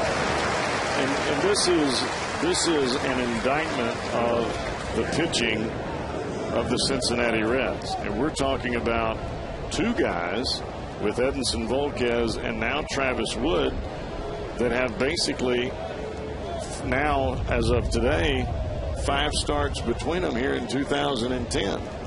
To me, I think it's excellent because it gives you a tremendous amount of energy and arm strength throughout the second half of the season. There's not too many teams that can say that. Now they may can go out and trade for it before July 31st, but the Reds already have it. They're standing here right now, and both of these guys look awfully good. 100 pitches in the game for Travis Wood, and that one a strike on number 101, even the count at 1-1. Bronson Arroyo, of course, spectacular in the series opener here on Friday night. Volquez followed him last night, and now Travis Wood today. And the thing that you don't take into consideration, which must be a consideration, is that as Travis Wood pitches against these clubs going into September, they're facing him for the first time. What do you do facing that guy? You don't know what he's got. At least if you're facing Carpenter or Wainwright, you have a pretty good idea about what they got. You know, and you might not hit them either way, but at least you know what you're going up against. They don't even know anything about this guy. And they don't realize that Edinson Volquez is back. And when we say back, we mean back and better than he was when he won 17 games. 2-2 on Iannetta, and here it comes from Wood, and it's in the air to left field, hit pretty well, and it is 1-0 Colorado. He got beat with a changeup, it looked like, on a 2-2 pitch.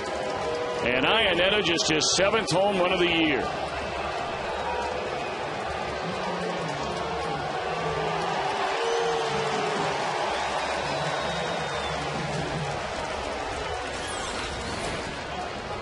Well, they're setting up away, and it's a breaking ball, and it ends up middle in, Tom. And he was looking for a curveball backdoor, and that baby ends up in the heart of the plate.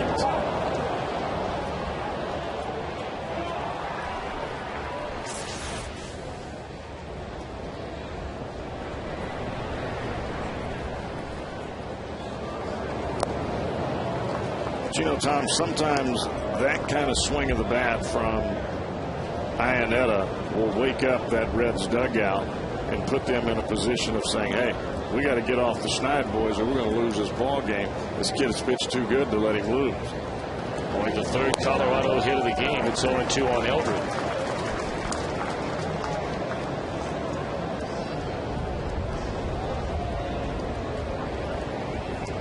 I love watching to see this kid compete.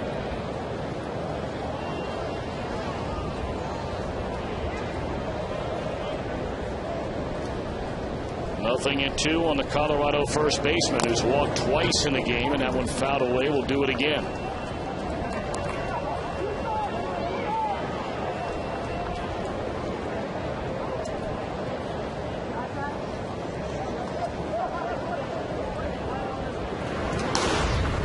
Looks like Nick Massett warming up down in the Reds bullpen.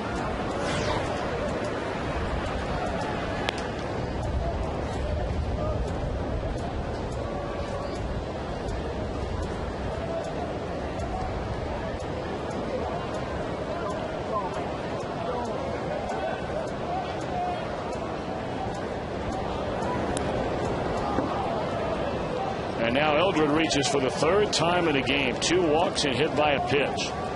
Go figure that. Cut that one in there a little bit too much. Had him 0-2 and wanted to get in on his hands. And drove it in there just a tad too far.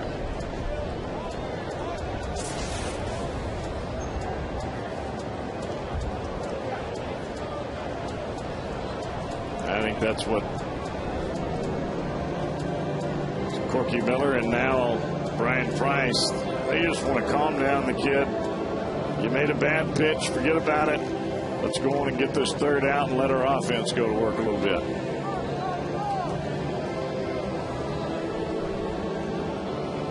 Well, obviously, Dusty would love this kid to get that final out and give him a chance to get the Reds back in the dugout and get him some runs and get him a win. This will be his final inning. I don't think there's any doubt about that.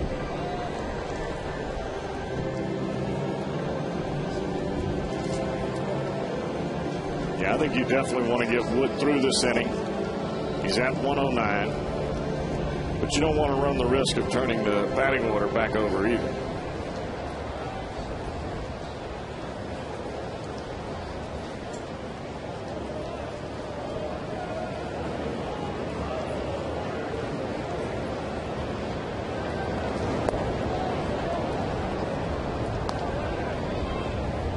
You get to 2 outs and you're almost through the inning and you make a bad pitch and you give up a home run. That's enough to make you madder than a wet hornet.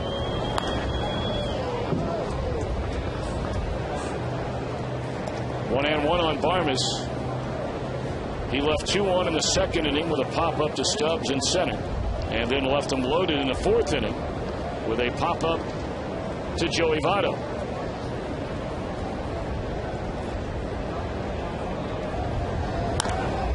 Straight away center field, and this will do it in the Colorado 6th. But the tie is broken on the home run by Iannetta. 1-0 Colorado.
Nice play by Jonathan Herrera to throw out Johnny Gomes, and that's our Coors Light Freeze Cam, brought to you by Frost Brewed Coors Light.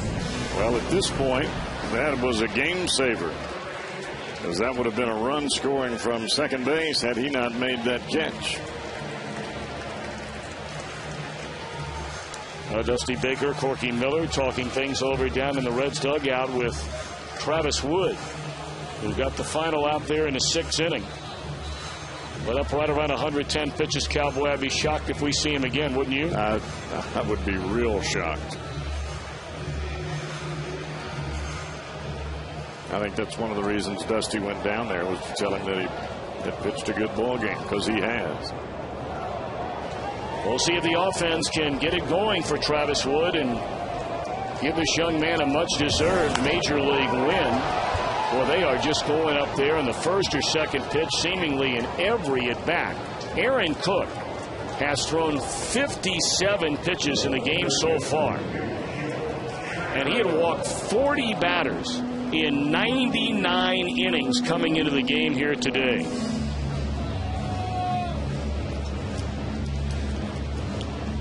And again, to repeat, if you weren't with us at the beginning of the game, and we know Aaron Cook is a better pitcher than his home-road numbers would suggest. His home numbers have been terrific. A 3-0 record in 8 starts with an ERA barely over 3. But you can't overlook what has happened to Aaron Cook on the road this year. He hasn't won a game on the road, has he? Not won a game, 0-5, and an earned run average of almost 7 runs per 9 innings.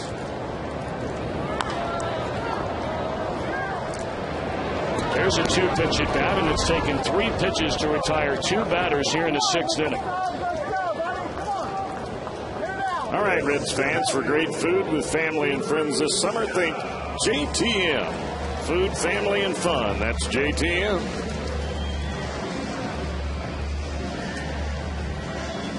All right, 2 away. Here's Drew Stubbs, more than capable of tying this baby up with one mighty crack of the bat. He had 2 home runs in the game here last night. Stubbs has walked and tried to bunt his way on and was thrown out. A bang-bang play by Melvin Moore, the third baseman in the 4th inning. And I think sometimes, Tom, when you have 4 home runs in the night before, guys come to the plate thinking more about home run than they think about quality at bat. And a quality at bat is working the pitcher, making him throw pitches, making him work the count, or you work the count, and put some extra on the pitcher. There's Herrera again, and safe is a call. Stubbs lugs it out for an infield hit. Boy, that Herrera, the more you watch this kid, you got to like this guy. Now, there's a reason that Herrera is at second base and not Eric Young Jr. This kid can flat pick it. He's got tremendous range, a great arm. He swung the bat very well. And that was a bang-bang play on a dive up the middle. Venezuelan native is Jonathan Herrera. Logged 7 years in the minor leagues. Of course, he was signed at 17, so he's still a very young man. Only 25. And the only reason he's getting a chance to play with a big league club right now is because Clint Barmas, the regular second baseman, went over to short when Troy Tulowitzki broke his wrist. Herrera came up from the minor leagues, and he's been playing every day. Now Corky Miller. Reds only have 6 hits in the game against Aaron Cook. Over nearly 3 weeks, Drew Stubbs has just 1 stolen base. He has 17 of them on the year.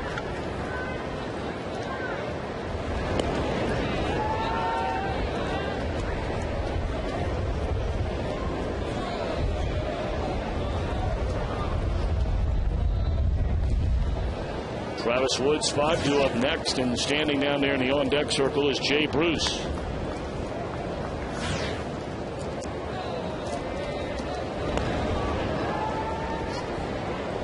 Certainly Aaron Cook, he's been around long enough. He knows how important that base runner is over there at first. That is a tying run, and we're starting to get late in the ballgame.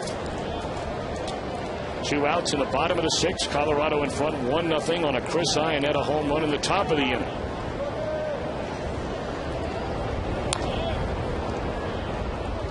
Corky upset with himself there. That was a pitch he felt he should have hammered. Well, it looked like a slow breaking ball that just stayed right in the heart of the plate. Actually, it was a sinker that stayed in the middle of the plate. He hit right off the top of it.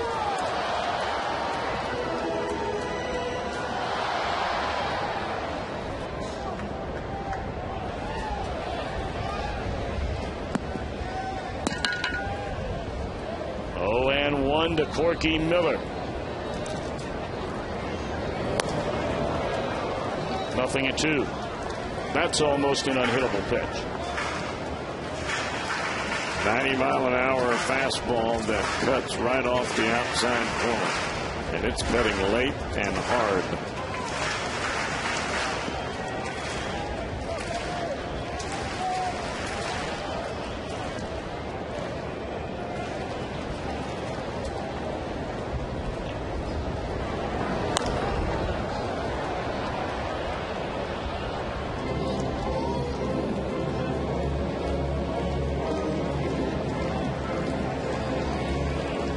right, Tom. Stubbs has really not run nearly as much in that 7th hole as he did when he was in the leadoff spot.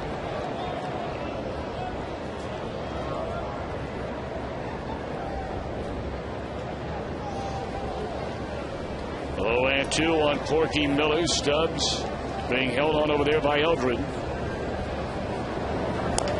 And a tapper down to third should end the inning. And it does. So Travis Wood will not get a win. The best he can hope for is a no decision, trailing 1-0.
What's possible with the nation's fastest 3G network, AT&T. Rethink possible.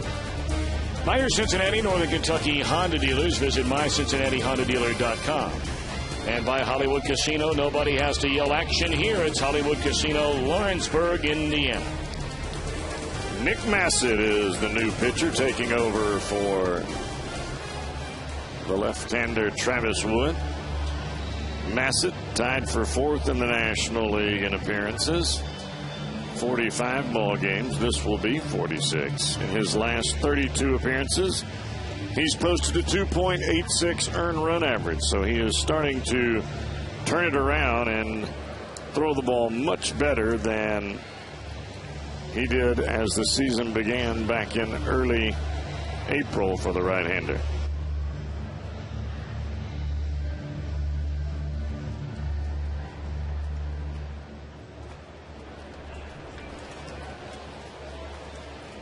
Aaron Cook to lead things off has struck out twice, and back to the top of the order we go in Fowler and Herrera. Ball 1 from Massett.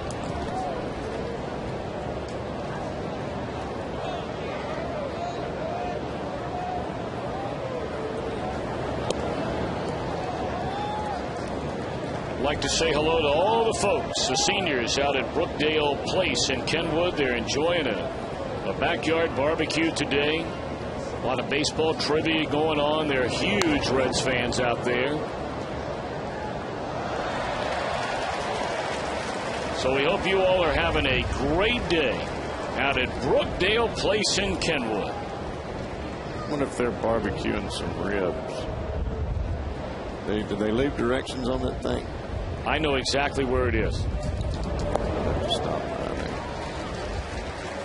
So you mean to tell me you would crash a party at a senior's home and start eating their ribs? Oh, yeah.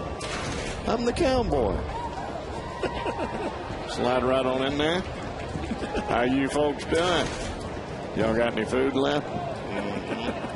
Appreciate it.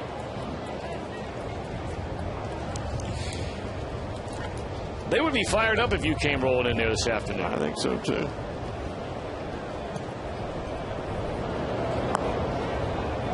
Do you ever crash weddings from time to time when you have a little extra time? No. No, Ashley wouldn't like that. No. Ain't a bad idea, though.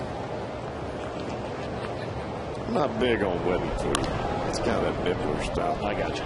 Grounder down to Votto. He'll feed Massey.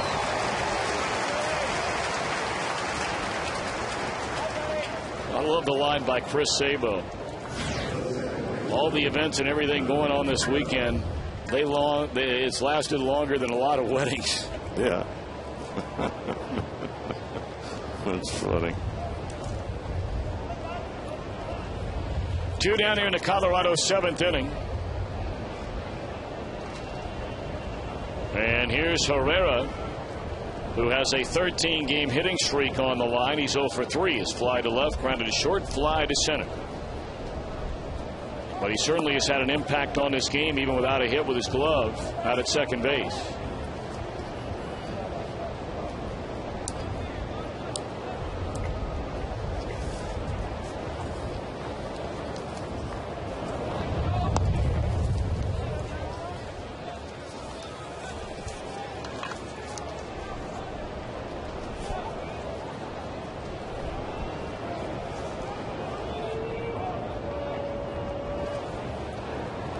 Two and 0 on Herrera, and Massett bringing it. On the outside corner, a strike.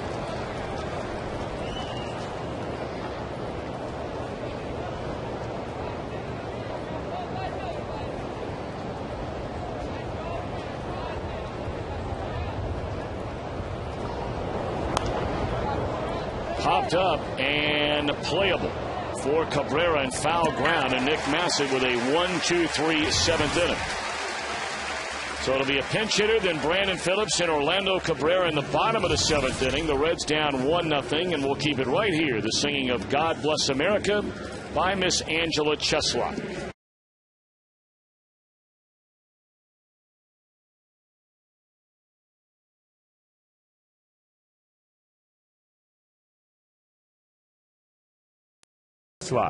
As she leads us in the singing of God Bless America. God bless America, land that I love. Stand beside her and guide her through the night with the light from above. From the mountains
Hot dog play of the game. The double play turned by the Reds defense back in the second inning. It didn't look like they'd be able to turn it, but they did. Time and time again, you see them come up big. 4-6-3, 6-4-3, 3-6-3, 5-4-3. Boy, they got it. They turn it. Jay Bruce will bat for Nick Massett to lead off the Reds. Bottom of the seventh inning, trailing Aaron Cook in Colorado 1-0. Brandon Phillips and then Orlando Cabrera.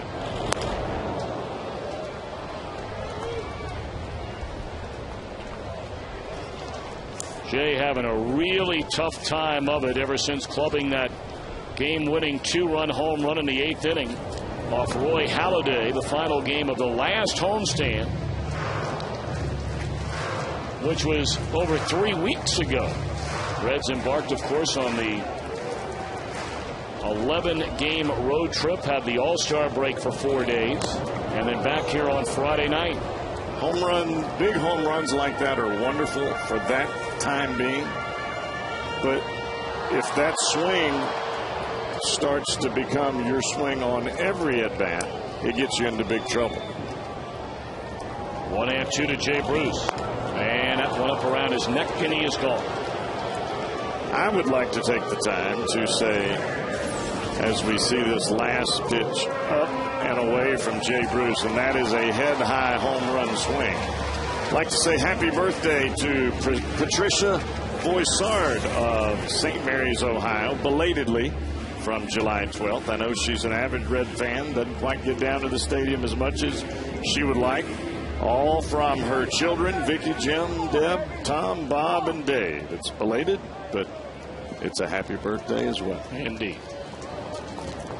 Here's Brandon Phillips. He looks at a strike. 70 pitches in the game for Aaron Cook, and there's 1 out in the 7th inning. That is a lot of first or second pitch swinging. And remember, of the 70 pitches, he's walked 2 batters. 1 intentional.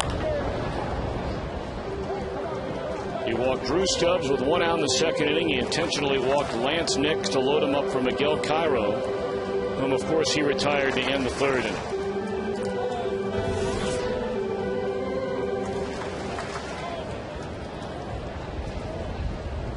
.16, the highest pitch count by inning, and that was in the very 1st inning for Aaron Cook, when the Reds had a double and a single but left 2 on.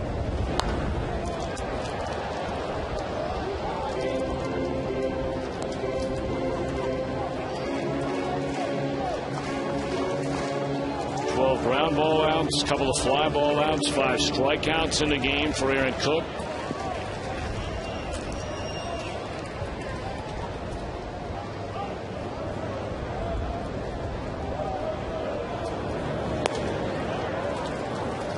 Cook already has a pair of complete games in his prior 17 starts this year.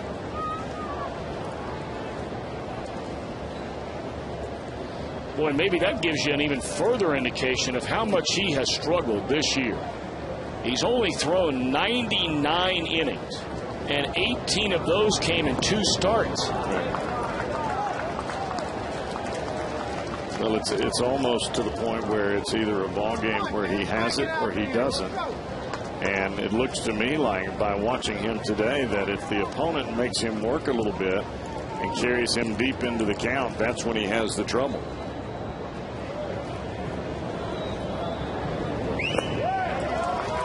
Two now on to Brandon Phillips. And you can see some of that trouble starting to come to the forefront because Phillips is trying to wait him out a little bit. Or at least it appears to be that way. It's only a 1-0 ball game. Colorado leading here in the bottom of the 7th inning in a 3-2 to Brandon. Fouled away. And you can see the pitches from Aaron Cook. A lot of them are starting middle end to the right-handers and running in off the plate. If you're swinging at every one of those pitches, you can't establish whether it's going to be a strike or a ball, so you're always caught in a swing mode. Sometimes you have to take that pitch and find out where exactly it is on the plate.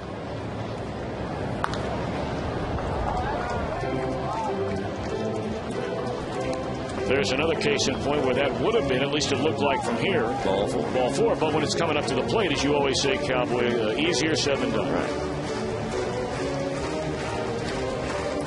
Especially on a fastball. Breaking ball a little bit different. You got a little bit longer time to wait.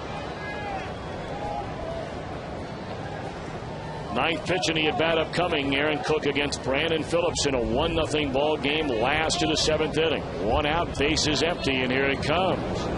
And it's fouled away again. Well, again, a pitch it looked like would have been ball 4.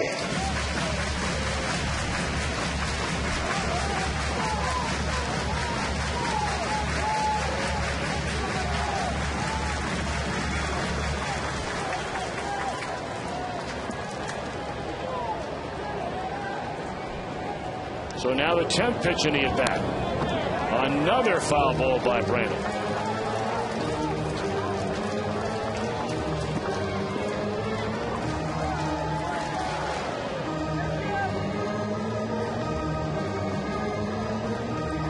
What do you suppose they're talking about right now? If Cook feels confident enough to throw a breaking ball, but it's got to be a strike. And you don't know if Phillips, if that's what he's waiting on or not. Surely you can't sit on a pitch with 2 strikes on you. Pitch number 11. And he's going to get him out.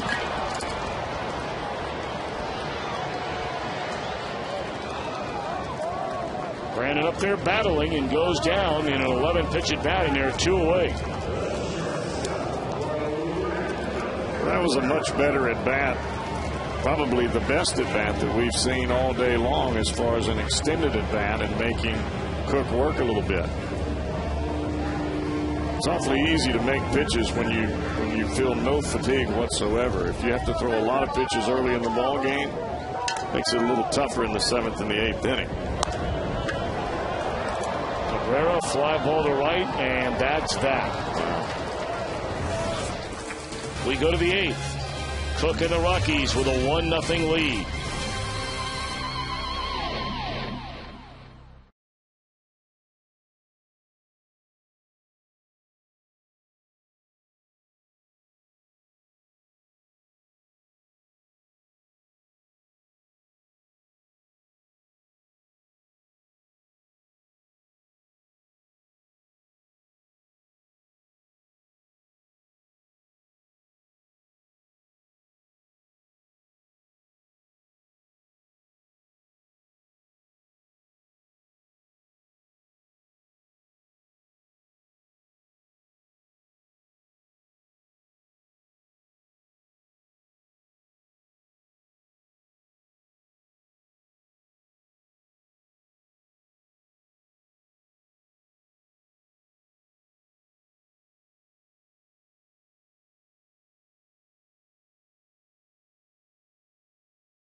Done, and again, getting it done today, the rookie Travis Wood.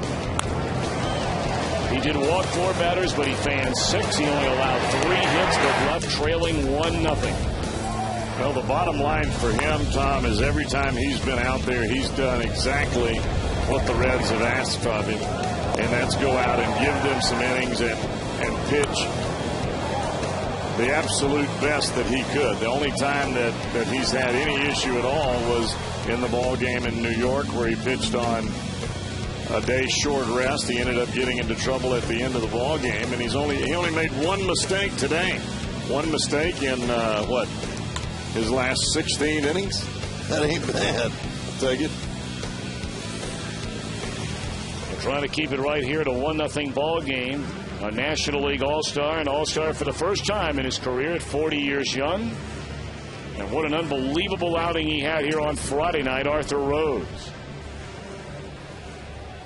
Rhodes came on with 2 on and nobody out, walked the very first batter he faced. So the bases loaded and none out, and the top of the order coming up. He got Fowler on a short pop-up to right, struck out Jonathan Herrera looking, and then fanned this man, Carlos Gonzalez, swinging to get out of the inning and protecting that 1-run lead that turned into a 1-run win.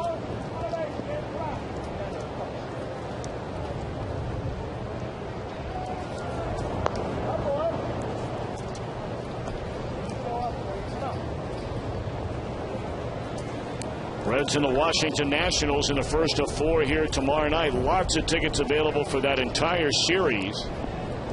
Night games tomorrow, Tuesday, Wednesday, and an afternoon tilt on Thursday. 2-1 on Gonzalez.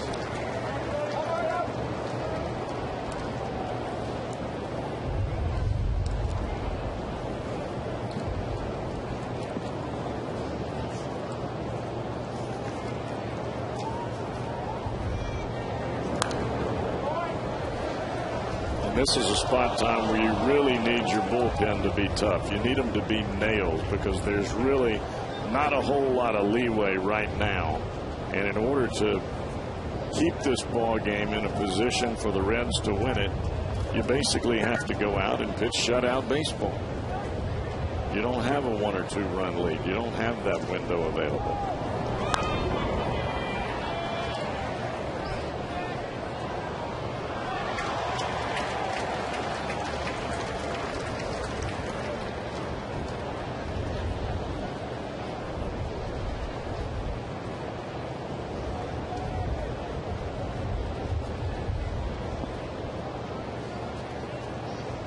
Rockies have gotten up Rafael Betancourt for some reason or another. I'm not sure that they would be removing Cook from the ball.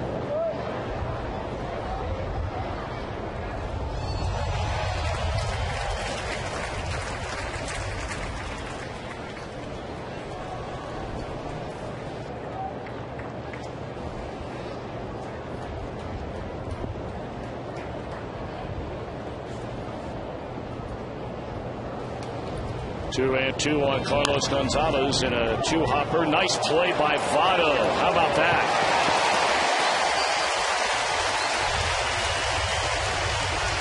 That is a Scott Rowland play on the other side of the diamond. You keep the glove flat, you keep it open. As the ball takes that final sharp hop, you just glide right up with it, and then a perfect throw to the covering Arthur Rhodes. Boy, that looked nice right there, didn't it?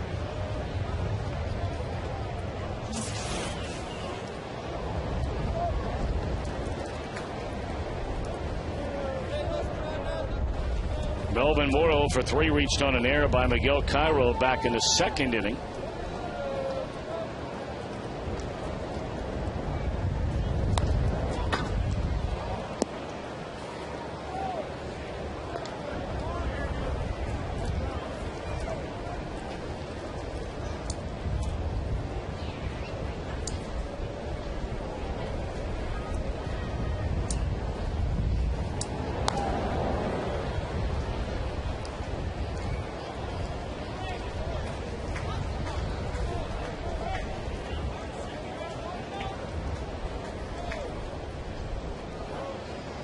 Tom, we've talked so far in this series about Gonzalez being the most dangerous hitter in this Colorado lineup, and in the air, right center field, no problem for Lance Nix, 2 away. We'll get back to that thought here in a second. We remind you, you can enjoy a great party atmosphere, see all the action from the Cincinnati Bell Riverboat deck here at Great American Ballpark. Make your plans today by calling the Reds Group Sales Department at 765-7600.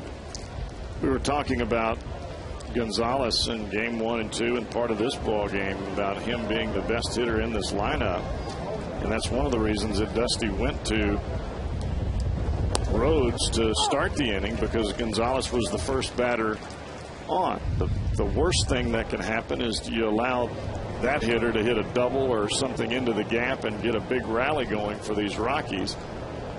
You bring your best left-hander out of the bullpen, and he puts Gonzalez down in a hurry, and now you're in a position where you can put the Rockies away quietly and come back and hopefully do something here in the 8th offensively. And really the two big boppers for each of these teams in this series have been very, very quiet. Carlos Gonzalez, only 2 hits. He does have an RBI. Joey Votto has 2 hits, one of them today, and has not knocked in a run, although he still has a chance before it's over. In fact, he'll lead off the bottom of the 8th inning. You know, coming into the ball game, we talked about this in the first inning. The Reds have hammered Cook in the past. I mean, the first 5 batters in this lineup are over 400 career against Aaron Cook. But yet today, he's made it look easy, except for Orlando Cabrera. A 1-2-3 8th inning for Arthur Rhodes. All right, heart of the order. Votto, Gomes, Nix coming up. Down a run.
Concession stands throughout the ballpark for the Kroger meal deal, and it's a great deal. You get a full-size adult hot dog, a bag of chips, a 16-ounce Coke, and during this homestand, a Rice Krispie treat. And all of that for just $7 at Great American Ballpark. Come on down for the National Series. It begins tomorrow night. Joe Weimel, the left-hander, takes over for Aaron Cook. Even though the limited pitches in the ball game for Cook, he is out with a 1-run lead. Weimel is in. He has been almost automatic here lately for Jim Tracy and the Rockies. 28 and a third innings pitched, 19 hits. He's only walked 7. He's got a 2.22 earned run average. This will be his 41st ball game. And the left-handers against this guy, not really too good. 120 out of the last 25 he's faced. Well, Joey Votto, a left-handed batter and one of the best in the game to face Weimel. Ball 1 up and away. They have the right-hander Betancourt ready in the bullpen. They have the right-hander Belisle ready in the bullpen. Votto 1 of 3 in his career against Weimel, and the 1 hit, a home run. You have right-handed batting Johnny Gomes next, and then a lefty Lance Nix. And you got to wonder about the availability of Scott Rowland. He was unavailable. In fact, he wasn't even here last night. He's been feeling so poorly. He was here at the ballpark today, and obviously Dusty would prefer not to use him at all, but said he would be unavailable if they really needed him. I would have to say no. You know, I mean, if it was me and I would just say no. Yeah, I think you're running a risk of, you know, with the dehydration and the back issues that Scott's had in the past, you just don't want to. I think you want to take that chance unless he's much better today.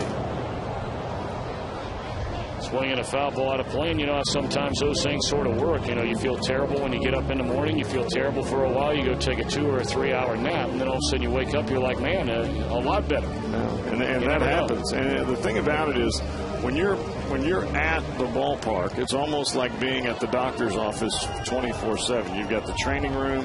You've got your own doctor that's working on you from the time you get here until the time the game starts. Weak roller to the right side, and Weimel takes care of Votto. One away in the Reds' 8th, trailing 1-0. And here comes Johnny Gomes. He will be announced, and we'll see what Jim Tracy decides to do here. Tracy is on the move.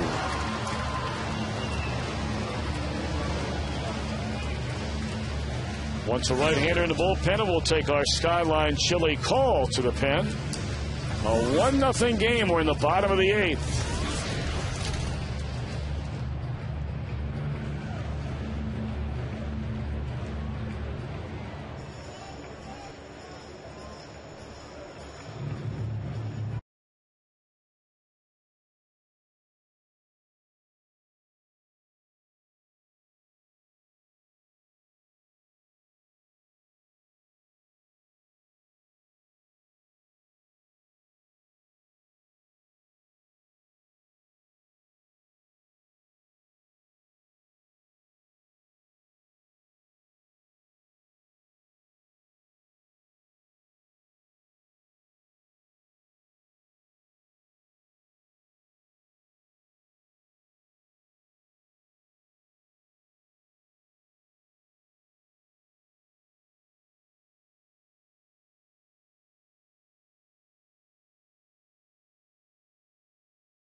Prasco, Sunday, August the 1st. See the Reds and the Braves at 1:10.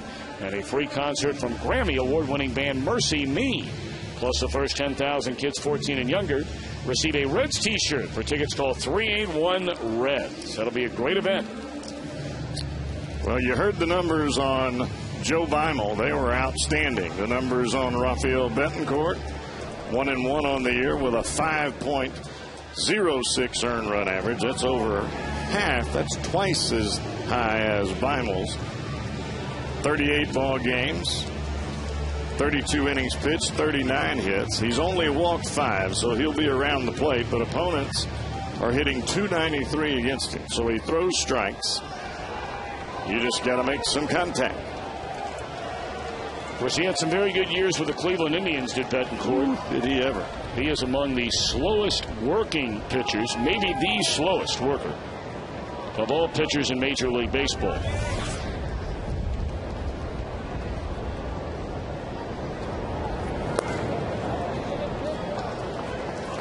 And he used to be slower than what he is now.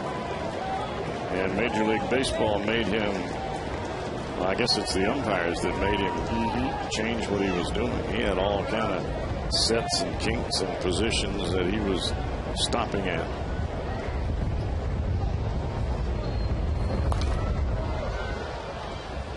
fastball at 93 and on the hands of Johnny Gomes, and it's 1 ball and 1 strike. And the thing about it, Tom, is he's got a good fastball. It just happens to be straight. But he can use it on both sides of the plate, and he's got a very good hammer. But if he makes a mistake, he's very hittable, as the numbers show.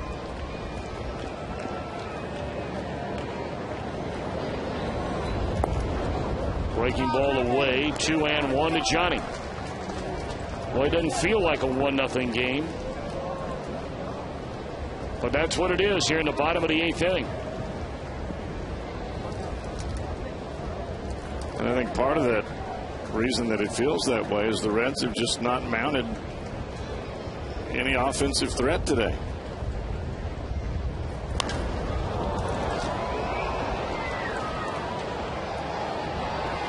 Yeah, they have hit very few balls even remotely hard today. And I say it doesn't feel like a 1-0 game. There just doesn't seem to be. I'm not saying that they don't have it, but there just doesn't. There's no feeling of the sense of urgency that you normally feel about this Reds team late in the game when they're down a run. Right.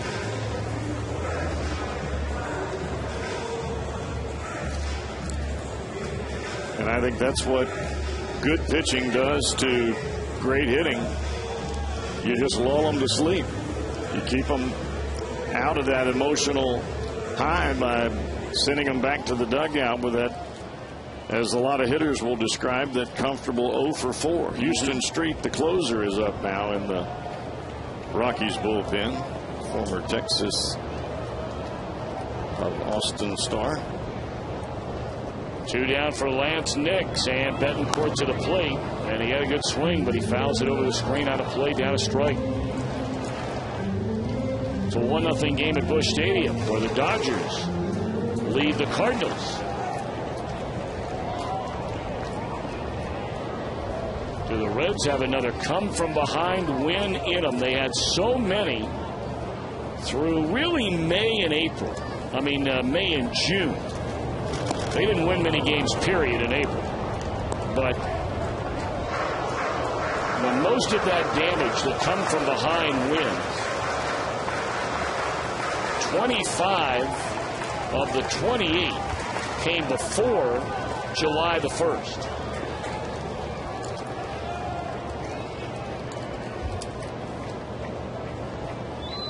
And 2 on Lance Nix, and Betancourt ready, and here it comes in the dirt. We've got something coming up that you don't get to see too often. And if I'm right in this, Houston Street facing his old teammate Drew Stubbs from college. I only got to do that one time in my career, facing Will Clark. That was back when he was with the Orioles.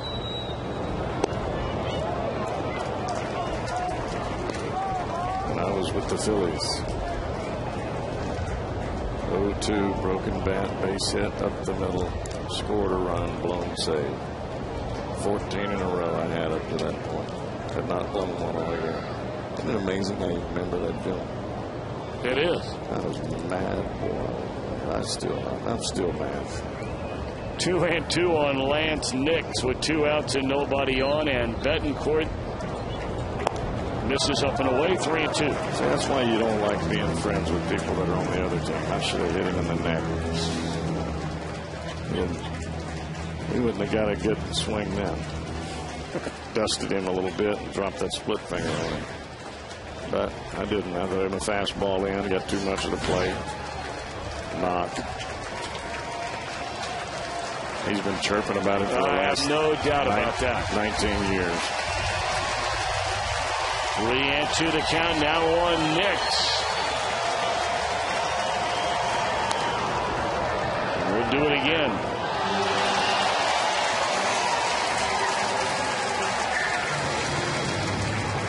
And I think if you're Lance Nix right here, you have to know the stats say that Betancourt does not walk many people. 3-2, probably going to get a fastball outside.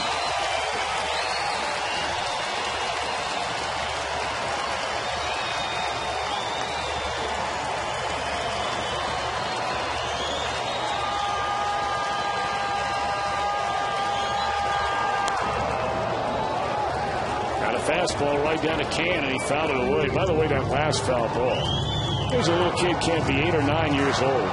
Snag it. Snag it. Eric Davis gives him a standing ovation. Now the kid's walking over to have Eric Davis sign his ball. What a catch that was by the kid. Man, there's Eric giving him a high five. Very nice. 3-2 now on Lance Nix.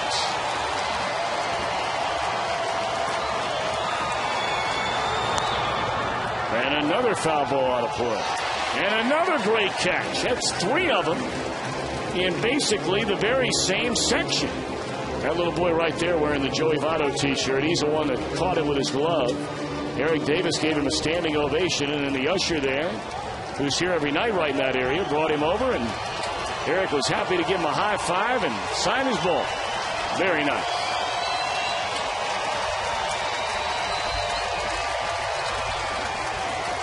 Three and two again to Knicks. Reds down 1-0. We're in the 8th. Well, he's getting pitches to clobber. He's taking good swings at him. Well, I think what Nix is doing is he's looking middle in. He knows he's going to get a fastball or something for a strike. He's looking middle in and pulling off the ball just a little bit. If that ball is inside, he could tie the ball game with one swing of the bat.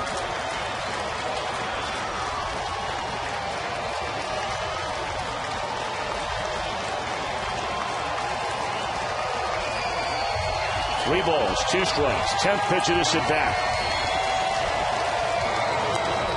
And another foul ball. Again in the exact same section. That is 4 in a row. Look at where all the pitches have been in this at bat. Right there. All of them. Up and away. They're basically in this part of the strike zone. And the reason that they keep going away is to keep Nix from getting the good part of the bat on the baseball. If Nix is going to hit it out, they want to make him hit it out the other way. And that's why the right-hander Betancourt continues to stay middle away and has a little bit of tail on the baseball, so you can't quite square it up.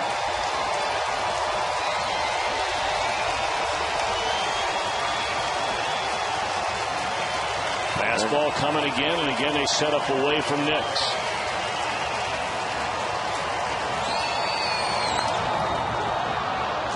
And he pops it up to the left side, which should end the inning. And the Reds again go ever so quietly. Can't remember the last hard hit ball in this game.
And talks to the players and coaches on Reds Live.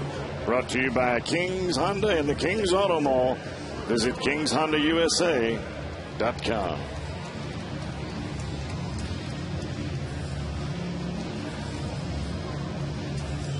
Fourth pitcher of the game now used by Dusty Baker. Travis Wood went the front six, allowed the only run for either team in the game. Perfect innings by Massett and Rhodes, and now it's Logan Ondrusek. And Ondrusek has thrown the ball awfully well as of late. He's posted a 1.06 earned run average. That's 17 innings and only allowed two earned runs in the 18 appearances since he was recalled after his first stint back down in the minor leagues, recalled on June 1st.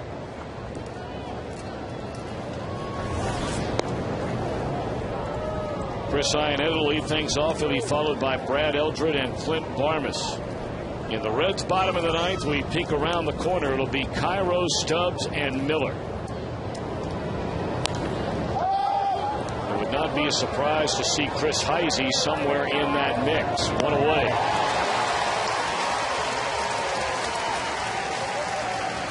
Chris Iannetta came into the ball game hitting 207, the lowest average of any other player on either team, and that includes the pitcher Aaron Cook at 207, and he has been the one that is responsible for the only run of the day.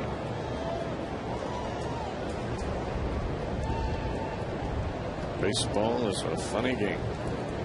Here's Brad Eldred, and a swing and a miss. He's been on base 3 times today.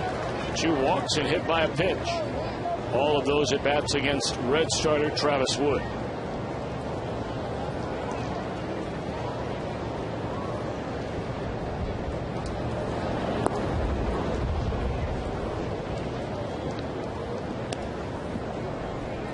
Boy, he really moves with a right-hander out there, doesn't he?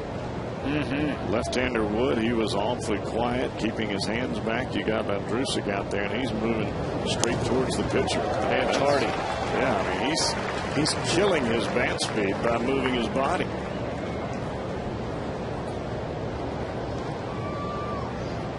You start moving your hips and your hands and your body towards the pitcher, you might as well be swinging underwater. Bloop, bloop. There have been guys in the past that got labeled with the nickname the Aquaman for that very reason. There's a ground ball to short, and they're 2 away in the inning.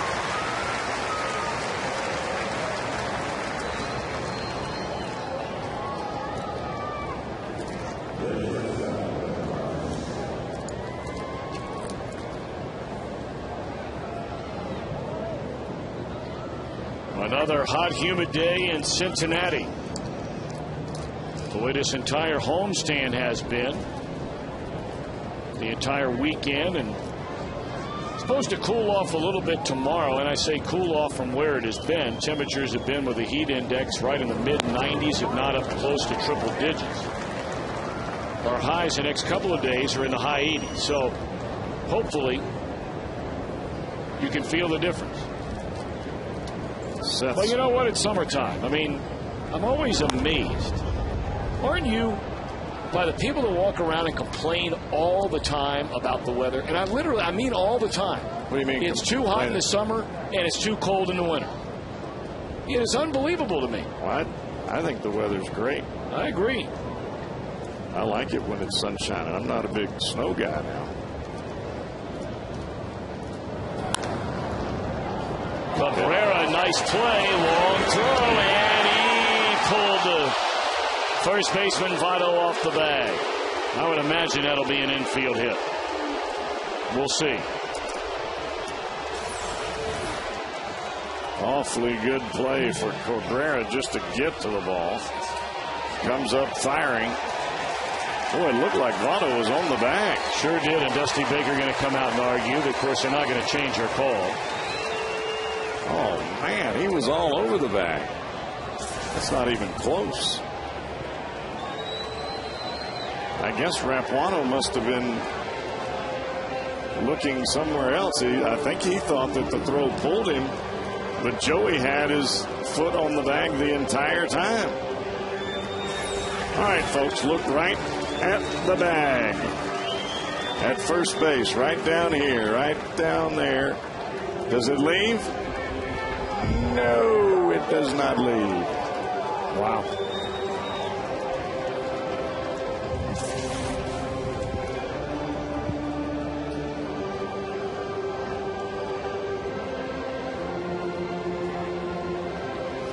Seth Smith has been announced as the pinch hitter for the pitcher Betancourt.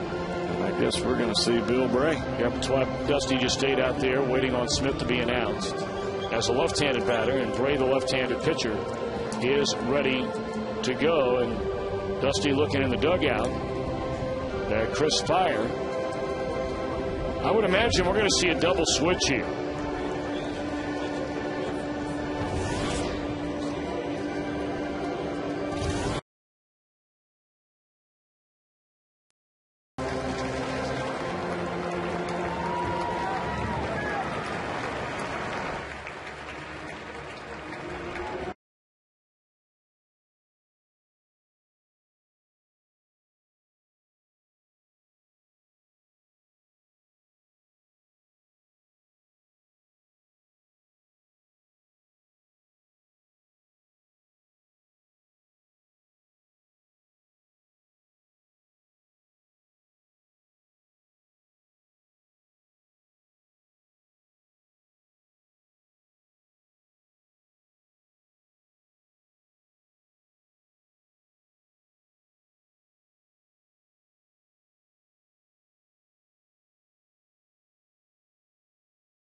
Today and see every Reds game live or on demand on your computer. Baseball everywhere, MLB.tv. So by making the double switch, the pitcher spot isn't due up until 4th in the inning. So you could have made the move. You didn't have to make the move, but Dusty going to go ahead and make it, which means Heisey will not bat until the 4th spot in the bottom of the 9th inning should we get that far. And Bill Bray is on the mound. So there's no way that Heisey can be used in Corky Miller's spot if that was something that he wanted to do.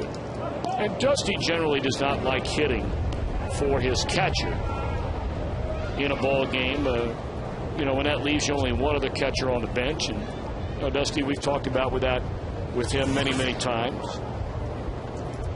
Yeah, but in the 9th inning, you almost have to. I was getting ready to say, the bottom of the 9th can certainly give you a lot more flexibility in having to make that decision, especially when you're down.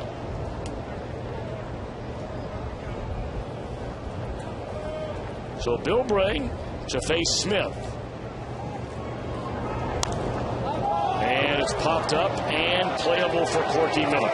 So the Reds will bat in the bottom of the 9th. It'll go Cairo, Stubbs, Corky Miller. Can the Reds win it in their final at bat?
against closer Houston Street, who missed the first 69 games of the year with inflammation in his pitching right shoulder. And didn't make his 2010 Major League debut until the 23rd of June in interleague play against Boston. 5 out of 5 since coming off the DL and saved chances. He has pitched in 2 games in his career against the Reds, has 2 saves. In fact, Cowboy, he's not walked a batter and not allowed a hit. Well, the thing with Houston Street is he is going to keep the ball down in the strike zone. He throws from a very low 3/4 arm angle. He'll run the ball away from lefties and hard in on the right-handers. And then he's got a very sharp breaking ball that he'll throw down and away. But for the most part, he is a fastball pitcher trying to get you to put the ball on the ground and let his infielders do the rest. He's trying to make you hit the baseball and hit his pitch, which is down in the strike zone. A hard, sinking fastball. Well, the Reds have won so many games this year. We mentioned most of them came in May and June in come-from-behind fashion. The Reds and Yankees lead the major leagues with 28 come-from-behind wins. Ball one away. The Reds ranked second in Major League Baseball with 15 wins in their final at bat. Only Atlanta has 1 more. 1-0 on Miguel Cairo. In their strike. And that's where he likes to go, Tom. That fastball down and away from the right-handers to get ahead in the count. Start it down there, keep it away from the hitter, start it off the plate, and bring it back to the corner.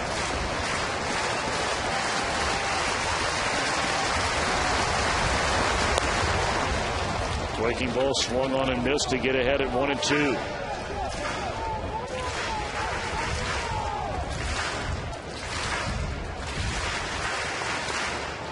Reds only have 1 hit since the 4th inning. And that was an infield hit by Drew Stubbs. Well, he better get ready for another breaking ball. 1 away in the Cincinnati 9th. He'll throw you the slider for a strike, and then you're going to have to battle. This pitch starts on the corner, and then good night, Irene.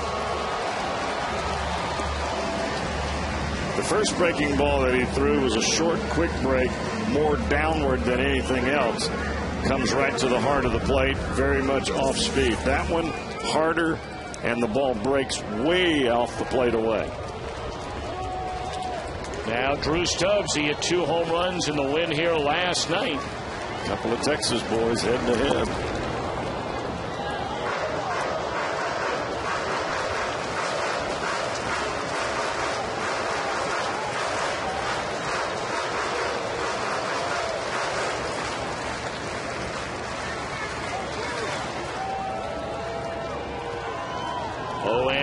The count. Breaking ball low.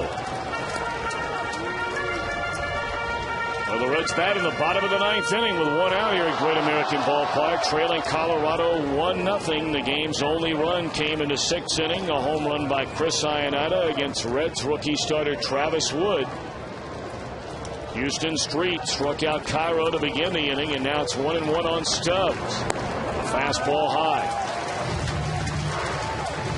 And I can assure you, Tom, after having faced one of my teammates that I played against, there's a different kind of feeling going on here. It's not just a pitcher-batter type of competition. I mean, there's some pride that goes on in here, some talk that's going to happen after this ball game.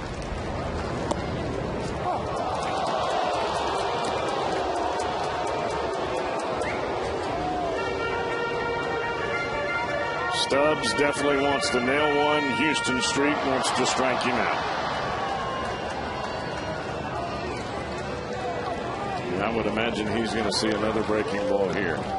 He gets that fastball ahead for strike 1, and then he tries to bury you with that slider.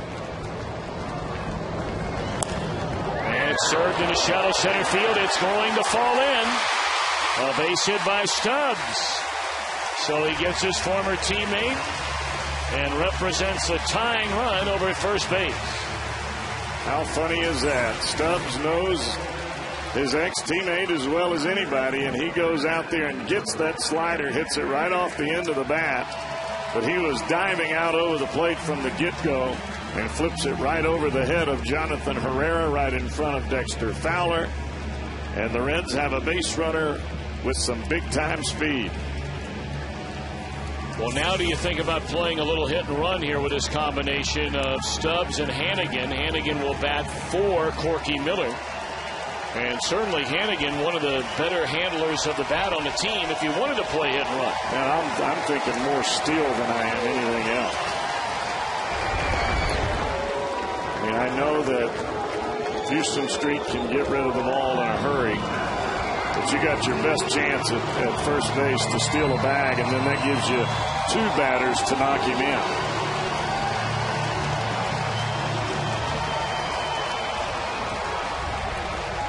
Because you definitely don't want Heisey to die in the on-deck circle. And there's strike.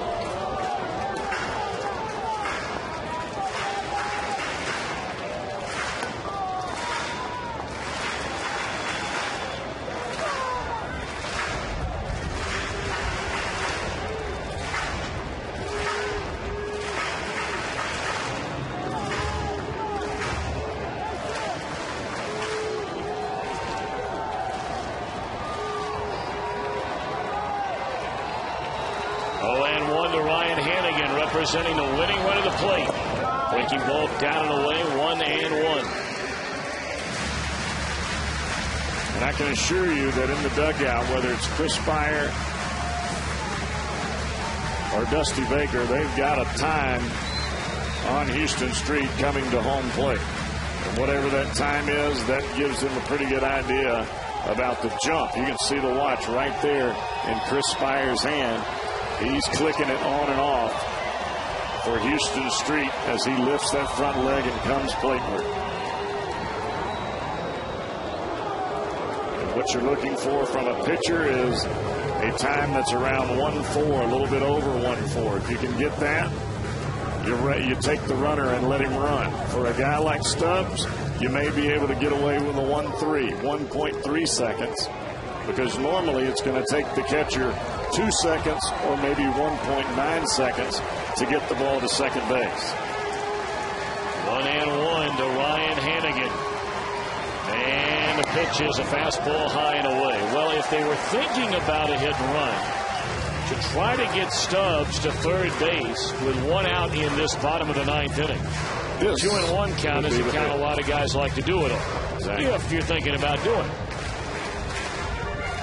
Of course, the flip side argument is if you do it, you run the risk of running yourself right out of the inning. 2-1 on Hannigan. There he goes. And it's lined into center field, a hit, and Stubbs is going to third. How about that? Boy, did the Reds fall into it right there. My goodness. Stubbs off to the races.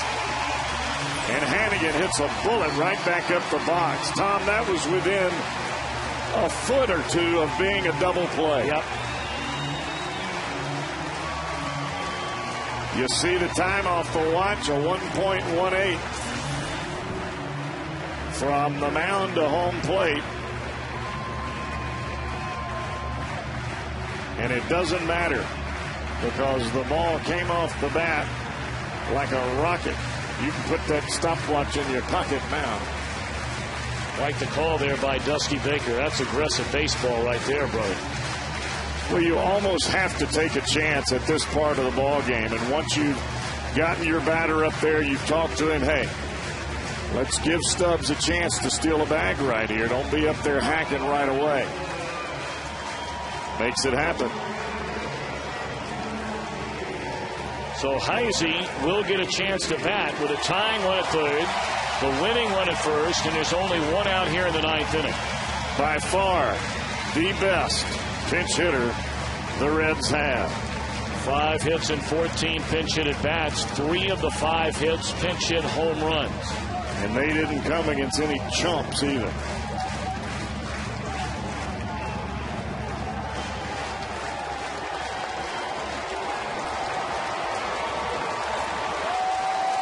Rise to the occasion, my friend. Rise to the occasion.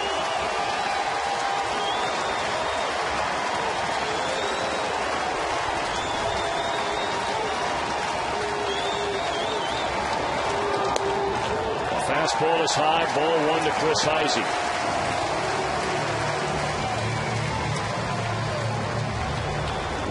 Fly ball will tie it. A long ball. We'll high-five it.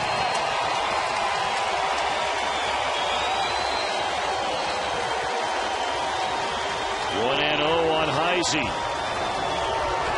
Breaking ball and a beauty by Street to even account at 1-1. I'm not sure how Houston Street gets the ball to do this, but he'll start it off the plate underneath the hitter's hands and drop it right there on the inside corner. A lot of people would consider that a backup breaking ball, but Street does that on purpose. You saw where the catcher was set up. He was set up right down the middle. He was not swung out on the outside corner. Even if you swing at that ball, you hit it off the end of the bat, you pop it up, or if you hit it on the nose, you jerk it foul into the Colorado dugout on the third base side.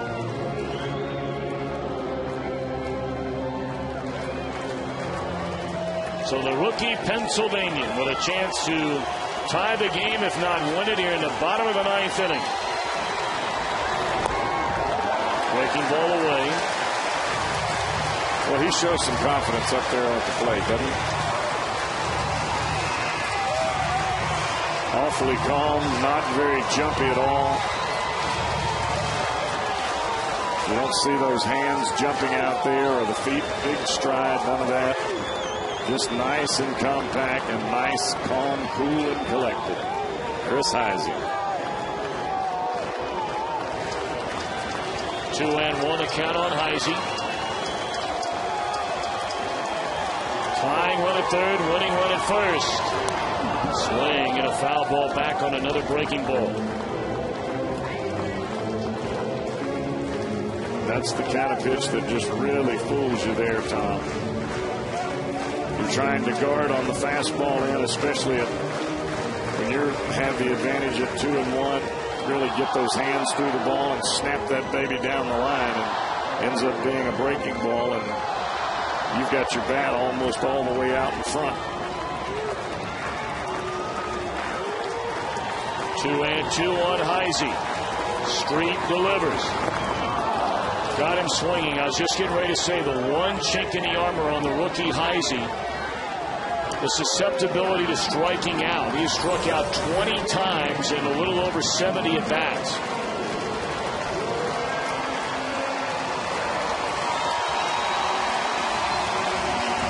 That was a slider down and away, and a hittable pitch, actually. Just got way out in front.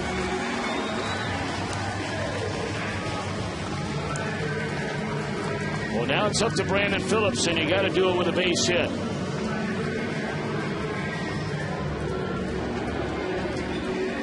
Brandon 0 for 4 today. A ground out to third, a pair of ground balls to second, and a pop up to shallow center his last time up in the 7th inning.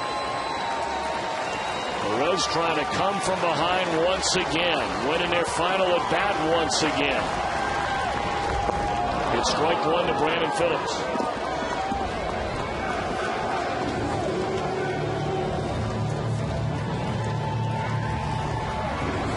Phillips only a .209 batter with runners in scoring position and 2 men out. See very good numbers in the 7th inning or later, however, for the Reds' second baseman.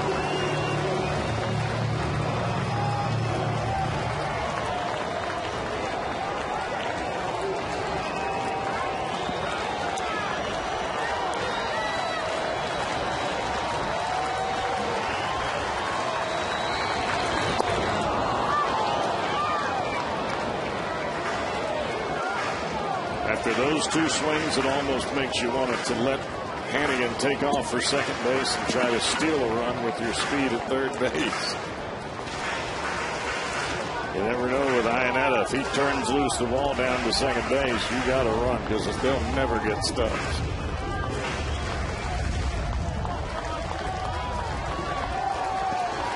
Right now with 2 strikes, Phillips really spreading out there at the plate.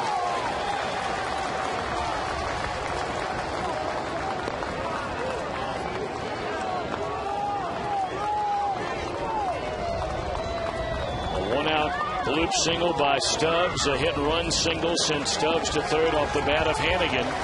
But then a huge strikeout by Street against Heisey. And now the 0-2 to Phillips.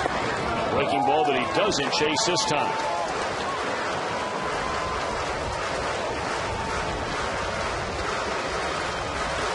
Pretty good stop there by Ionetta. He actually had to backhand that ball. He could not get out there in time to get in front of it.